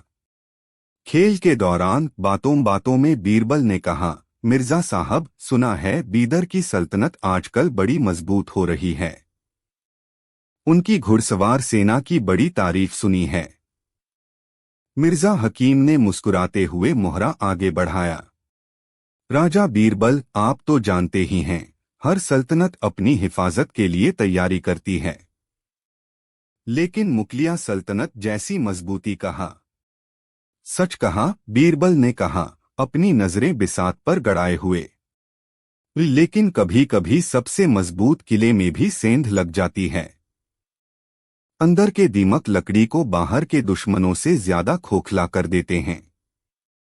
यह कहते हुए बीरबल ने जानबूझकर राजा महेंद्र प्रताप की ओर देखा, जो पास ही बैठे थे। मिर्जा हकीम की आंखों में एक पल के लिए एक चमक कौंधी, जिसे बीरबल ने पकड़ लिया। उसने बीरबल के इशारे को देख लिया था। कुछ दिनों बाद जमाल लौटकर आया। हुजूर, उसने बताया, शहर के पुराने सिपाही जो कभी महेंद्र प्रताप की सेना में थे, आज भी उन्हें अपना राजा मानते हैं। वे अक्सर शराब के नशे में कहते हैं कि अगर राजा महेंद्र को एक मौका मिले तो वे अपनी खोई हुई इज्जत वापस हासिल कर लेंगे। शेर सिंह की रिपोर्ट और भी चिंताजनक थी। मंत्री जी, मुल्ला जकी सीधे तौर पर कुछ नहीं कहता, लेकिन वह अपनी तकरीरों में ऐसी कहानियां सुनाता है जहां एक न्यायप्रिय उलेमा ने एक गुमराह बादशाह को सही रास्ता दिखाया। वह दीन के लिए कुर्बानी देने की बात करता है। उसके अनुयायी उसे एक संत की तरह पूजते हैं और उसके एक इशारे पर कुछ भी कर सकते हैं। अब बीरबल के सामने 3 धागे थे, एक नाराज राजपूत, एक कट्टरपंथी मुल्ला और एक शातिर विदेशी दूत। लेकिन क्या ये तीनों धागे एक ही साजिश में गुंथे हुए थे? यह साबित करना अभी बाकी था। बीरबल ने एक जाल बिछाने का फैसला किया। उन्होंने शहंशाह अकबर से अनुमति लेकर एक अफवाह फैलाई। अफवाह यह थी कि नौरोज के उत्सव से ठीक एक हफ्ता पहले शहंशाह शिकार के लिए दिल्ली की ओर जाएंगे और उनके साथ बहुत कम अंगरक्षक होंगे। यह साजिश करने वालों को एक सुनहरा अवसर देने का लालच था, ताकि वे कोई हरकत करें और पकड़े जाएं। अफवाह जंगल की आग की तरह फैली। बीरबल ने अपने जासूसों को तीनों संदिग्धों पर कड़ी नजर रखने का आदेश दिया। 2 दिन बाद जो हुआ उसने बीरबल को लगभग निश्चित कर दिया। राजा महेंद्र प्रताप ने अचानक अपने कुछ पुराने वफादार सैनिकों को पारिवारिक समारोह के बहाने अपनी हवेली पर इकट्ठा करना शुरू कर दिया। मुल्ला जकी ने अपने अनुयायियों के साथ एक गुप्त बैठक की, जिसके बाद वे शहर के गरीब इलाकों में खैरात बांटने के नाम पर लोगों को भड़काने लगे। और सबसे महत्वपूर्ण, मिर्जा हकीम बेग का एक संदेशवाहक रात के अंधेरे में आगरा से बीदर की ओर जाते हुए देखा गया। तीनों धागे अब एक दूसरे से जुड़ रहे थे। साजिश की तस्वीर धीरे धीरे साफ हो रही थी, लेकिन बीरबल के पास अभी भी कोई ठोस सबूत नहीं था। यह सब परिस्थितिजन्य साक्ष्य थे, जिन्हें दरबार में साबित करना मुश्किल था। उन्हें एक ऐसी गलती का इंतजार था जो साजिशकर्ता खुद करें। अध्याय 3, धोखे का नृत्य। साजिशकर्ता अब पहले से ज्यादा सतर्क हो गए थे। उन्हें शायद यह अंदेशा हो गया था कि उन पर नजर रखी जा रही है। बीरबल द्वारा फैलाया गया शिकार का जाल खाली गया था। उन्होंने कोई सीधी हरकत नहीं की, जिससे बीरबल को निराशा हुई। वे जानते थे कि ये लोग बहुत चालाक हैं और अपने मुख्य लक्ष्य यानी नौरोज के दिन से पहले कोई जोखिम नहीं उठाएंगे। समय तेजी से बीत रहा था। नौरोज का दिन करीब आ रहा था और शहंशाह की बेचैनी बढ़ रही थी। बीरबल, क्या प्रगति है? अकबर ने एक शाम दीवाने खास में पूछा। उनकी आवाज में अधीरता थी। त्योहार में 10 दिन बचे हैं। क्या हम अंधेरे में ही तीर चलाते रहेंगे? जहां पनाह शिकारी जब शेर का शिकार करता है तो उसे धैर्य रखना पड़ता है, बीरबल ने उत्तर दिया। शेर अपनी मान से निकल चुका है, लेकिन अभी झाड़ियों में छिपा है। हमें उसे बाहर खुले में आने पर मजबूर करना होगा। बीरबल ने अपनी रणनीति बदल दी। अब वह बचाव की जगह आक्रमण करने की तैयारी में थे। उन्होंने एक नया और भी खतरनाक खेल खेलने का फैसला किया। उन्होंने अपने एक सबसे विश्वसनीय कलाकार को बुलवाया जो लिखावट की नकल करने में माहिर था। बीरबल ने उससे राजा महेंद्र प्रताप की लिखावट की शैली में एक पत्र लिखवाया। पत्र मुल्ला जकी के नाम था और उसमें लिखा था, मुल्ला जी, हमारी योजना सही दिशा में है, लेकिन बीदर के दूत पर मुझे संदेह हो रहा है। वह दोहरी चाल चल रहा है। हमें उससे सावधान रहना होगा। आप अपने लोगों को तैयार रखें। जैसे ही महल में हंगामा शुरू हो, आपको शहर में केओस फैलाना है। बीरबल ने इस पत्र को जमाल को दिया। इसे किसी तरह मुल्ला जकी के एक भरोसेमंद आदमी तक पहुंचाओ, लेकिन ऐसे कि उसे लगे कि यह पत्र गलती से उसके हाथ लग गया है। जमाल ने एक कबाड़ी का भेष बनाया और मुल्ला की खानकाह के पास पुराने कागज खरीदने लगा। उसने चालाकी से यह पत्र कागजों के एक ढेर में मिला दिया जिसे मुल्ला का एक मुंशी खरीद रहा था। जैसा बीरबल ने सोचा था वैसा ही हुआ। पत्र मुल्ला जकी तक पहुंच गया। उसे पढ़कर उसके होश उड़ गए। उसे लगा कि महेंद्र प्रताप उस पर शक कर रहा है और उसे फंसाने की कोशिश कर रहा है। उसके मन में शक का बीज पड़ गया। अब बीरबल ने दूसरा तीर चलाया। उन्होंने उसी कलाकार से मुल्ला जकी की शैली में एक पत्र लिखवाया जो राजा महेंद्र प्रताप के नाम था। उसमें लिखा था, राजा साहब, दीन के लिए हम हर कुर्बानी देने को तैयार हैं, लेकिन आपके इरादे नेक नहीं लगते। कहीं ऐसा तो नहीं कि आप शहंशाह को हटाकर खुद तख्त पर बैठना चाहते हैं? याद रखिए, यह जंग सल्तनत के लिए नहीं, इस्लाम के लिए है। इस पत्र को शेर सिंह के एक आदमी ने महेंद्र प्रताप के एक संदेशवाहक के थैले में चुपके से डाल दिया। जब महेंद्र प्रताप ने यह पत्र पढ़ा तो वह आगब बूला हो गया। उसे लगा कि मुल्ला उसे हुक्म देने की कोशिश कर रहा है और उसकी महत्वाकांक्षाओं पर सवाल उठा रहा है। अब साजिशकर्ताओं के बीच अविश्वास की एक अदृश्य दीवार खड़ी हो चुकी थी। वे एक दूसरे से मिलते तो थे, लेकिन उनके दिलों में शक गहरा हो गया था। लेकिन बीरबल का सबसे बड़ा दाव अभी बाकी था। उन्हें मिर्जा हकीम बेग को इस खेल में शामिल करना था। यह सबसे जोखिम भरा काम था। बीरबल ने एक तीसरे पत्र की रचना की। यह पत्र सांकेतिक भाषा में था और देखने में ऐसा लगता था जैसे यह बीदर के सुल्तान की ओर से मिर्जा हकीम के लिए आया हो। इसमें लिखा था, योजना बदलो। सूरज पर सीधा हमला खतरनाक है। पहले चाणक्य को रास्ते से हटाओ। उसके बिना चंद्रगुप्त शक्तिहीन हो जाएगा। यहाँ चाणक्य का इशारा बीरबल की ओर था और चंद्रगुप्त का अकबर की ओर। बीरबल इस पत्र के माध्यम से मिर्जा हकीम को यह विश्वास दिलाना चाहते थे कि उसके सुल्तान की प्राथमिकता बदल गई है और अब पहला निशाना बीरबल हैं। यह पत्र एक पकड़े गए जासूस के माध्यम से मिर्जा हकीम तक पहुंचाया गया। बीरबल यह देखना चाहते थे कि हकीम इस पर क्या प्रतिक्रिया देता है। 3 दिन बाद बीरबल को वह मिला जिसका उन्हें इंतजार था। जमाल ने खबर दी कि मिर्जा हकीम बेग ने शहर के सबसे कुख्यात हत्यारों के सरदार काला बिच्छू से संपर्क किया है। सौदा बीरबल को रास्ते से हटाने का था। यह एक बड़ी कामयाबी थी। अब बीरबल के पास मिर्जा हकीम के खिलाफ एक ठोस सबूत था, एक गवाह जो यह बता सकता था कि उसे बीरबल की हत्या की सुपारी दी गई है।